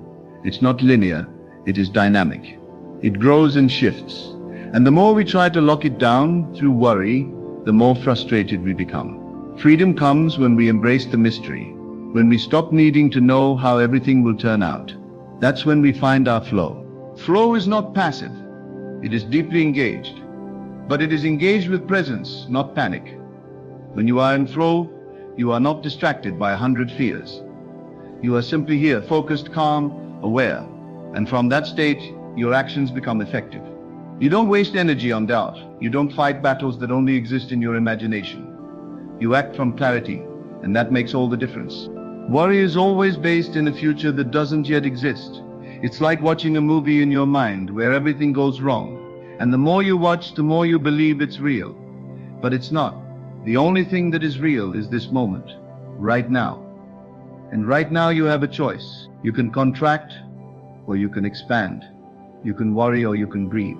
One leads to suffering, the other leads to peace. It's not about ignoring challenges. It's about facing them from a place of strength instead of fear. When you stop worrying, you stop weakening yourself. You stop draining your energy on problems that may never happen. You start gathering your power in the now. And when you live from that state, your presence alone becomes a force. You don't need to push so hard. Your clarity does the work. Some of the greatest breakthroughs in life happen not when you are striving, but when you are surrendered. Have you ever noticed how solutions appear when you stop thinking so hard? How the right words come when you stop trying to be perfect? How the right door opens the moment you stop banging on all the wrong ones? This is not coincidence. This is the law of life. It begins to work when you stop interfering. There is a wisdom in non-doing, in stepping back, in allowing the process to unfold. This does not mean you give up. It means you give over to something deeper, something wiser than the grasping mind. That kind of surrender is not weakness. It is the highest form of strength. It is choosing trust over tension, presence over panic, stillness over struggle. And in that stillness, you begin to reconnect with yourself, with life, with the present moment. And slowly, the worry that once gripped your chest starts to loosen. The tightness in your mind begins to soften. You start to realize that what you were so afraid of was never as real as it seemed. Most of what we fear never comes to pass. And even when it does, we are more resilient than we think. You are not meant to live in a state of constant inner alarm. That is not aliveness, that is survival. And you were not born to merely survive. You were born to live, to breathe deeply, to laugh freely, to love fully. But worry robs you of all of that. It whispers that you are never safe, never ready, never enough. But you are. You always have been. The peace you seek is not somewhere far off. It is not waiting at the end of a perfect plan. It is not hidden behind the right circumstances. It is here, right now, underneath the noise, underneath the stories, underneath the fear. It is the stillness at your core that never left you. You simply need to remember it. So ask yourself, what would I do if I wasn't afraid? Who would I be without this worry? And let that question guide you, not to recklessness, but to freedom, not to denial, but to power, real power, the kind that comes not from controlling everything, but from trusting that you don't have to. You don't need every answer right now. You don't need to predict every step. You just need to take the one in front of you with courage. And then the next, and then the next. Life has a way of unfolding for those who show up fully without needing to know how it all ends. So let go of the illusion that worry is protecting you. It's not. It's limiting you. It's weighing you down, and you don't have to carry it anymore. Lay it down. Breathe. Trust. Life knows what it's doing, and the moment you stop worrying is the moment you begin to live fully, openly, freely. That's when life starts working. Not because you forced it to, but because you finally let it. There's something subtle, yet incredibly powerful, that happens when you begin to live without clinging to imagined fears. Life, which once felt like a tight hallway of pressure and deadlines, begins to widen. New possibilities appear, not because they were created at that moment, but because your vision has finally cleared enough to see them. Worry narrows your awareness. It makes you focus only on what could go wrong. But freedom expands your sight. And in that expanded view, you recognize that life was never against you. It was always responding to your inner state. The mistake many make is believing that their external circumstances must improve before they can feel peace. But it is peace that brings clarity, not the other way around. You must become what you seek. If you desire order, you must embody calm. If you desire answers, you must dwell in stillness. If you desire progress, you must trust the process. Worry interrupts all of that. It's like noise pollution for the soul. It drowns out the signals of wisdom that are always being sent to you through intuition, through emotion, through subtle synchronicity. That guidance isn't loud. It doesn't compete for your attention. It simply waits for you to become quiet enough to hear it. Most of the world is moving too fast to notice the invisible wisdom of life. People rush from one thought to the next, one obligation to the next, never stopping to ask, is this even the direction I want to go? Worry creates that constant motion. It makes you feel that if you're not always doing something, fixing something, solving something, then everything will fall apart. But often, the thing you truly need is not more action. It is a deeper awareness. You need to step back and look at the whole canvas, not just the one spot you've been obsessively painting. There is a great simplicity to life when it is not complicated by fear. That's not to say challenges disappear. They don't. But your approach to them becomes radically different. Instead of reacting, you respond. Instead of panicking, you pause. Instead of spinning stories about all the worst-case scenarios, you ask, what is this moment really asking of me? And more often than not, it's asking for presence. Just presence. Just honesty. Just attention. Worry makes everything feel so much heavier than it actually is. It adds weight to even the smallest decisions, turning them into imagined catastrophes. But when you strip away the panic, the choices become simple again, clear, doable. There is nothing spiritual about constantly bracing for disaster. That is not preparation. It is punishment. To live that way is to continually suffer what hasn't even happened. It is to sacrifice your joy for the illusion of control. But you were not designed to carry tomorrow's burdens today. Each day has enough of its own energy. The question is not, how can I prepare for every possible failure? The real question is, can I meet today's task with full presence and trust that tomorrow will take care of itself? You see, life responds not to your panic, but to your energy. When you radiate trust, life brings more things that affirm that trust. When you radiate worry, life reflects that chaos right back to you. It's not punishment, it's resonance. You attract what you chronically dwell on, not because you deserve it, but because you are tuned into that frequency. You cannot expect clarity while sending out signals of confusion. You cannot receive peace while obsessing over fear. You have to become the condition you want to live in. Worry is like trying to read a book with your hands shaking.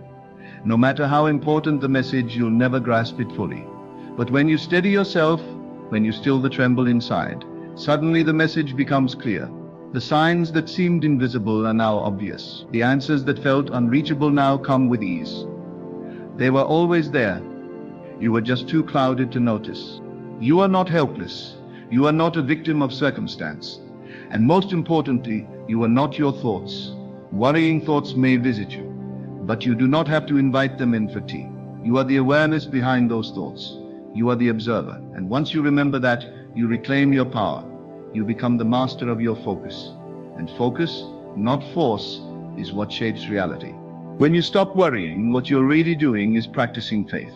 Not blind belief, but deep, embodied faith in the unseen intelligence that sustains all life. Think of it, your heart beats without your permission. Your lungs breathe without your effort. The sun rises each morning without your involvement. What makes you think that your life is any less supported? What makes you believe that your journey must be carried on your back alone? Surrender is not the abandonment of responsibility. It is the release of unnecessary tension. It is the understanding that you are a co-creator, not a controller. You act, yes. You move, yes. But you do so with lightness, not with clenched fists and a worried mind. You do so with the faith that there is something greater than your own calculations guiding the rhythm of your days. Imagine walking through your life with a quiet confidence, no longer gripped by every unexpected turn. Imagine trusting yourself so deeply that even if plans change, even if the path shifts, you know how to adapt without fear. That is what it means to be free of worry. It does not mean nothing will challenge you. It means that no challenge will define you. You must ask yourself, what is this worry costing me? Your sleep, your joy, your presence with loved ones, your creativity, your clarity. The price is always too high, and the return on worry is always zero. You gain nothing by playing out negative scenarios over and over again, but you gain everything by learning to be still. You gain insight, you gain peace, you gain your life back. When you stop worrying, you allow space for miracles, because you're no longer too focused on controlling life to let life surprise you. And it will surprise you again and again if you give it room to breathe. The right opportunity will come when you are calm enough to recognize it. The right solution will appear when you are grounded enough to receive it. and the right energy will flow through you when you are no longer blocked by fear. Life doesn't need you to be perfect. It needs you to be open. It needs you to be available. And worry closes you off from that availability. It contracts your energy. But your natural state, your true state, is expansion. It is lightness. It is trust. Not the naive kind, but the kind that says, I know who I am. I know what I carry. And I know that I will meet whatever comes with wisdom and grace. Everything you've ever overcome, you overcame not because you worried harder, but because you showed up. Because you adapted, because you allowed something deeper in you to rise to the occasion. Let that same strength guide you now. You don't need to map every detail of the future to move forward. You just need to remember that you've done this before. You faced uncertainty before, and you're still here. You are not broken. You are not behind. You are simply being invited to trust again, to soften again, to breathe again. Worry might knock at your door, but you don't have to answer. You can let it pass like a cloud in the sky, while you remain rooted like the mountain. You can let life move through you, while you stay anchored in the now. It is in this state, when you've let go of resistance, that life begins to show its hand. You start to notice that things work themselves out without your frantic effort. You begin to feel held by something vast and intelligent. And that feeling, that quiet sense of alignment, is worth more than all the hours spent in mental struggle. So if the mind races, let it. Don't chase it. Return to your breath. If fear creeps in, observe it. Don't feed it. Come back to stillness. Again and again you return, until peace becomes not just a momentary refuge, but a natural rhythm. That rhythm is your true nature. That rhythm is where life begins to flow. Stop worrying, not because nothing matters, but because everything does. And when everything matters, you must protect your energy like it's sacred, because it is. When you are free from worry, your energy becomes focused, sharp, magnetic. You begin to attract, rather than chase. You begin to lead, rather than react. And most importantly, you begin to be without condition, without fear, without apology. That is where life works best. That is where you were always meant to live. The rhythm of your life becomes harmonious when you are no longer trying to force it into a shape that pleases your fears. Worry wants to predict the future because it's afraid of surprise. It wants guarantees because it's afraid of uncertainty. But life is not a machine. It is not a checklist to control. It is more like a piece of music meant to be felt, to be interpreted in the moment, to be danced with. And just like music, its beauty is found in the spaces between the notes, in the pauses, in the silences. Worry clutters those silences with noise. But when you stop, truly stop, the deeper melody of life becomes audible. There is a deeper current beneath the surface of all your busy thoughts. You might call it awareness, or presence, or stillness. It is always there. It doesn't come and go like emotions. It simply is. And when you stop worrying, you allow yourself to sink into that current. You don't have to strive to find peace.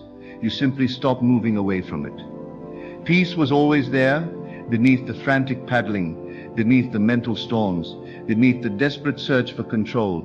Letting go is not a task. It is an undoing, a relaxing into what already is. How many moments of joy have been stolen because your mind was somewhere else, imagining what could go wrong? How many mornings did you wake up with a day full of promise, only to spend it gripping imaginary problems with a clenched mind? How many opportunities passed by unnoticed because you were too busy preparing for problems that never came? This is the toll of worry. It makes you miss your own life. Not because your life isn't full of beauty, but because your attention was hijacked by fear. But it doesn't have to be this way. The invitation is always open to return. No matter how many years you've lived in anxiety, no matter how long you've been conditioned to expect the worst, you can return to yourself. You can begin again. You can practice trusting the moment. You can begin to believe that maybe, just maybe, life doesn't have to be a constant battle. Maybe it can be a conversation. Maybe it can be a dance. Maybe the future doesn't need to be controlled. Maybe it simply needs to be met. Start by noticing when the spiral begins, noticing when the chest tightens, when the thoughts start racing, when your breath becomes shallow. Don't judge it. Don't try to fight it. Just notice it. Say silently, here it is again. That's the beginning of mastery. That awareness, that task, is what gives you the power to choose a different path. To take a breath, to soften your grip, to return to this moment. You are not trying to get rid of thoughts. You are learning not to obey them. Not every thought deserves your belief. Not every fear deserves your loyalty. The mind is a storyteller. It spins tales out of old pain, out of inherited beliefs, out of societal fear. But you are not those stories. You are the one who hears them. And that distinction changes everything. When you stop believing the fearful thoughts, you stop feeding them. And when you stop feeding them, they begin to fade. They might return again and again. But your relationship to them is different now. You become the calm in the middle of the storm. The storm may rage, but you no longer become it. That's the power of non-worry. Not that life becomes perfect, but that you no longer need perfection to feel peace. And peace is not passive. It is a living energy. It sharpens your vision. It strengthens your decisions. It brings a kind of quiet strength that allows you to move through life with intention rather than reaction. When you stop worrying, you can finally hear your own wisdom. You begin to remember what you truly want, not what your fears told you to want. You start living with clarity. You say yes with your whole being. You say no without guilt. You move with purpose. Worry will tell you that you need it to be safe, that if you stop worrying, you'll be caught off guard. But look at your life. Has worry ever truly kept you safe? Or has it only made you tired, anxious, and less able to deal with challenges when they actually arise? What you need is not more mental rehearsal of disaster. What you need is the capacity to meet life as it is, not as your fear imagines it. And that capacity is found in stillness, in presence, in breath, in the quiet confidence that no matter what comes, you will respond, you will adapt, you will rise. You always have. There is an intelligence in the body, in the breath, in the heart, that knows how to navigate life far better than worry ever could. But you must create space for that intelligence to emerge. You must stop crowding your inner world with panic and noise. The moment you step aside, it steps forward. It is not loud. It is not dramatic, but it is clear, and it will guide you if you let it. You must understand that every act of worry is an act of mistrust, not just of the future, but of yourself. It is you saying, I don't believe I'll know what to do when the time comes. But that belief is false. You will know because you have known. Look back at your life. You've survived so much already. You've navigated the unknown many times, and you did not do it through worry.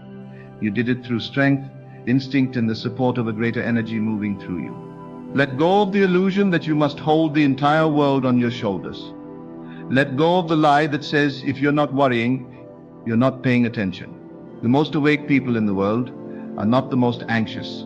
They are the most present. They are the ones who walk with awareness, who act with compassion, who rest in their center even when the world around them is chaotic. That's not because their lives are easy. It's because their minds are quiet. When your mind is quiet, the heart opens. When the heart opens, courage flows. When courage flows, action becomes simple. And when action is simple, life becomes graceful. That is the chain reaction that begins when you stop worrying. It's not about arriving at some perfect place where you never feel doubt again. Doubt will arise. Fear will whisper. Worry will knock, but you no longer need to follow them. You've seen what lies beyond them. You've tasted the stillness. You've felt the power of non-resistance. You've remembered who you are beneath the noise. And from that place, you begin to live. Not reactively, not fearfully, but consciously. You live from the inside out, rather than from the outside in. You are no longer pulled by every passing fear or conditioned belief. You are grounded in something deeper. That is freedom. That is power. That is what life was trying to show you all along. So when the mind races, come back. When fear visits, come back. When the world tries to pull you into panic, come back. Again and again, that is the path. That is the practice. That is how life begins to work. Not when you control it, but when you align with it. And alignment doesn't require effort. It requires trust. It requires stillness. It requires listening. You don't need to force life to support you. You simply need to stop resisting the support that is already there. Let that be your practice, not the elimination of all fear, but the refusal to obey it, not the suppression of thought, but the remembrance that you are more than your thoughts. Not the conquest of life, but the surrender to its wisdom. Because when you stop worrying, you don't become careless. You become conscious. You don't become inactive. You become intentional. You don't lose your grip. You discover your center. And from that center, all things are possible. You might wonder how to start this process, especially if worry has been your constant companion for years, maybe decades. The first step is always the simplest: to notice without judgment. When the familiar tide of anxious thoughts rises, instead of fighting it or trying to push it away, simply observe it. Imagine you are watching a wave on the ocean. It comes in, it crashes, and it recedes. You do not have to drown in the wave. You do not have to cling to it. You are the ocean itself, vast and steady beneath the surface. This act of observation is not passive. It is the beginning of power. As you observe, you begin to separate your identity from your worry. You begin to understand that worry is just a thought pattern, a habit of mind, not your true self. And that awareness creates space, a space where you can choose differently. In that space, breathe deeply. Let your breath be the anchor that holds you steady. When anxiety rushes in, grounding yourself through the breath reminds your nervous system that it is safe to relax. You do not have to be in constant fight or flight mode. The breath whispers that calmness is available, always, if only you will return to it. From that calm place, begin to ask yourself, what am I really afraid of? Not the surface worry about money, relationships, or health, but the deeper fear beneath it all. Often it is a fear of loss, a fear of not being enough, a fear of uncertainty. These fears are universal, but they are also illusions. They come from stories you've been told or have told yourself over and over. But none of these fears define your essence. You are more than your fears. You are the presence in which they arise. Once you begin to face those fears with gentleness rather than resistance, their power diminishes. You begin to see that they are not monsters to fight, but shadows to understand. This understanding does not happen overnight. It happens through persistent practice. Each time worry arrives, you don't deny it or indulge it. You meet it with curiosity and kindness. You say, I see you, but I am not afraid of you. And slowly those shadows lose their grip. Alongside this inner work, practice surrender to what is. Surrender is often misunderstood as giving up, but it is actually the bravest thing you can do. It means you stop struggling against reality. You stop resisting the moment just because it's uncomfortable or not what you hoped for. You accept what is without approval or condemnation. You say yes to life's flow, even when it feels unpredictable. This surrender frees up enormous energy that worry would have consumed. When you stop fighting, you stop exhausting yourself. When you stop resisting, you start to flow. You find that solutions often come, not through force, but through patience and openness. Doors open not because you pushed harder, but because you were ready to walk through, when the time was right. Trust is the foundation of this process. Not trust in a vague future, but trust in your ability to navigate life's challenges as they arise. Trust in the intelligence that flows through you. Trust in the unseen forces that are always supporting you, even when you don't see evidence of it yet. This trust builds resilience. It builds peace. It builds a quiet confidence that no matter what happens, you will be okay. To build that trust, cultivate gratitude. Gratitude is a powerful antidote to worry. When you focus on what you have, rather than what you lack, your mindset shifts. You begin to notice the abundance already present in your life. You start to see the small miracles, sunlight filtering through trees, the kind word from a stranger, the steady beating of your heart that reassure you life is on your side. Incorporate daily practices that nurture presence and calm. Meditation, prayer, journaling, walking in nature. These are not just rituals. They are the roots of a grounded, worry-free life. They remind you of your connection to something greater than yourself. They remind you that you are not alone. They remind you that peace is available now. not in some distant future. Be patient with yourself. Old habits die hard, and the habit of worry is deeply ingrained in many of us. There will be days when the mind races, when fear seems louder than ever. That is natural. The key is not perfection, but persistence. Each time you return to calm, each time you choose trust over fear, you strengthen your capacity to live fully. Remember that your worth is not determined by external circumstances or by how well you manage your fears. You are inherently worthy, just as you are. This is not something you have to earn. It is a truth to be remembered. When you remember your worth, worry loses much of its fuel, because much worry is rooted in a feeling of not being enough. But you are enough. You have always been enough. Let go of the illusion that your life must be perfect to be happy. Life is messy, unpredictable, and sometimes painful, but it is also beautiful, rich, and full of opportunity. Worry tries to protect you by anticipating pain, but it also blocks you from experiencing joy. When you stop worrying, you open yourself to the full spectrum of life, its ups and downs, its surprises and certainties. Cultivate a mindset of curiosity. Instead of fearing what the future holds, approach it like a child exploring a new world. Ask questions, be open to learning, be willing to be surprised. This attitude shifts your energy from resistance to exploration. It invites new possibilities to appear because your mind is no longer closed tight by fear. Practice kindness toward yourself and others. Worry can isolate because it turns your attention inward in a way that breeds anxiety and self-criticism. When you choose kindness, you open your heart. You create connection. Connection is a powerful remedy for worry because it reminds you that you are supported. You do not have to carry your burdens alone. Lean on your community. Share your fears with trusted friends or mentors. Sometimes simply speaking your worries out loud reduces their power. Others can offer perspective, encouragement, and support that you might not see on your own. Remember that vulnerability is strength, not weakness. Find meaning in your challenges. Often, worry stems from a sense that difficulties are random or meaningless. But every challenge is an opportunity for growth. Every obstacle contains a lesson.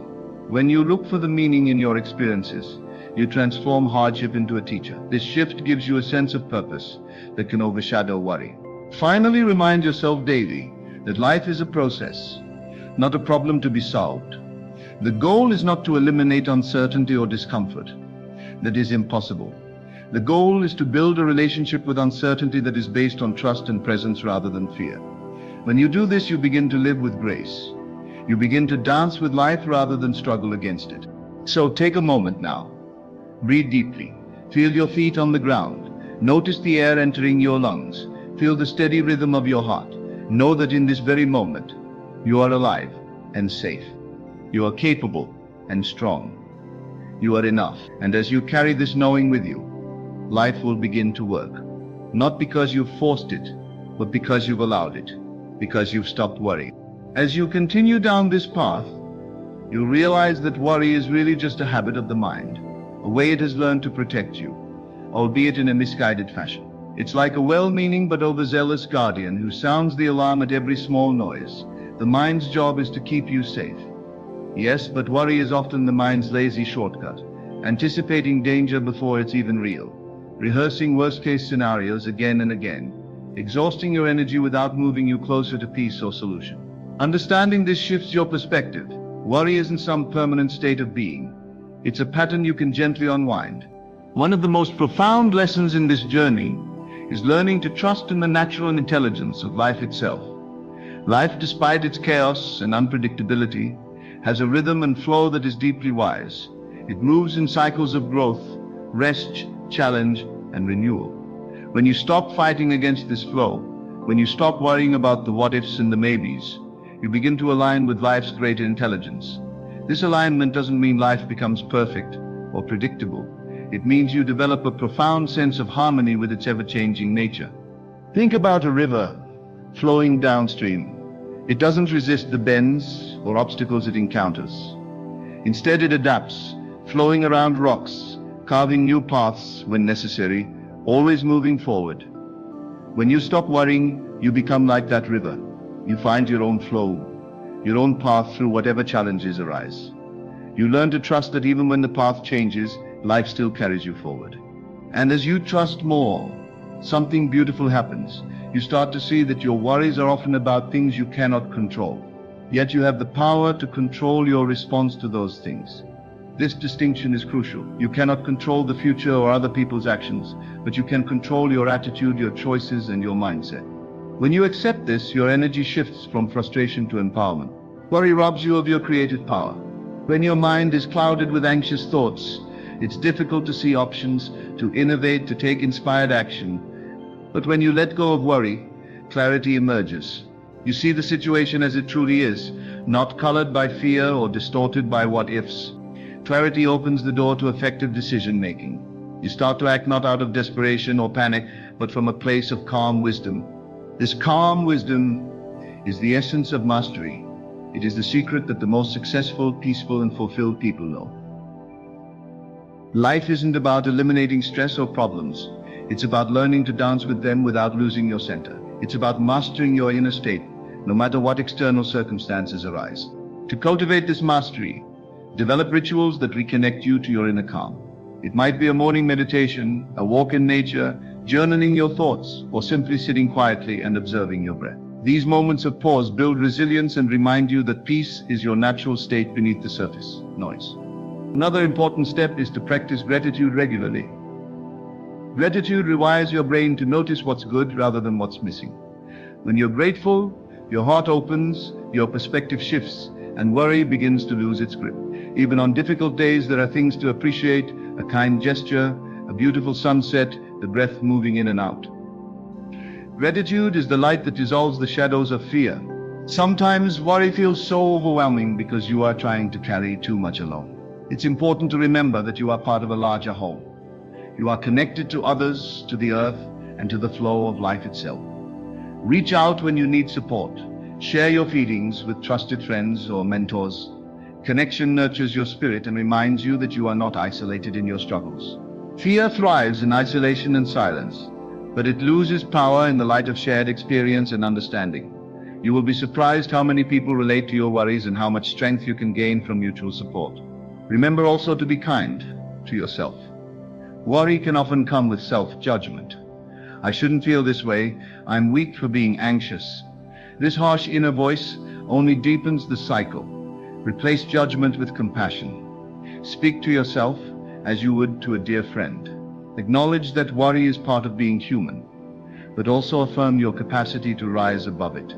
The process of letting go of worry is not a one-time event, but a lifelong practice. Each day you will have opportunities to choose peace over panic. Each moment offers a chance to return to your center, and over time these choices build upon each other, creating a foundation of calm that carries you through life's inevitable storms. You will notice that your relationships improve as well. When you are less consumed by worry, you become more present with others. You listen more deeply, respond more thoughtfully, and love more freely. Your calmness becomes a gift not just to yourself, but to everyone around you. Life's mysteries don't disappear when you stop worrying, but your relationship with those mysteries changes. Instead of feeling threatened by uncertainty, you become curious. Instead of resisting change, you embrace it as a natural part of growth. This openness transforms your experience. Life becomes less about surviving and more about thriving. You may still face challenges, illness, loss, disappointment. These are part of the human condition. But worry no longer controls how you meet them. Instead, you meet them with courage and grace, grounded in the deep knowing that you can handle whatever comes, because you have learned to trust life and yourself. In this way, stopping worry is an act of liberation. It frees your mind from chains you never needed to wear. It frees your heart to feel joy and love more fully. It frees your spirit to soar beyond fear. As Master Shi Hang Yi teaches, life starts working when you stop worrying, because you step out of resistance and into flow. You stop battling against what is and begin cooperating with life's wisdom. You discover that the universe is not an adversary but a partner, that your true strength lies not in control but in surrender, not in fear but in trust. The journey to stop worrying and start living is a journey back to yourself. It is a rediscovery of your inherent peace, your infinite capacity for love, and your unshakable strength. It is a calling to wake up from the nightmare of fear and step into the reality of presence. This is not a destination to reach, but a way of being, to cultivate every day. Each breath, each moment offers the chance to choose peace, to choose trust, to choose life. So when worry knocks again, greet it with kindness, breathe through it, and remember you are the calm beneath the storm, the river that flows around every obstacle, the light that shines through the darkest clouds. In stopping your worry, you do not stop your life. You start it. And that life, with all its mystery and beauty, is waiting for you now. When you stop worrying, you reclaim your power and step fully into the flow of life. Worry no longer drains your energy or clouds your vision. Instead, you embrace each moment with trust, courage, and presence. Life begins to work not because the challenges disappear, but because your relationship to them transforms. You become the calm in the storm, the steady river carving its path, and the light that shines through uncertainty. This is your true nature, peaceful, resilient, and deeply connected to the wisdom of the universe. So let go of worry, breathe deeply, and open yourself to the abundant, vibrant life that is waiting for you right now.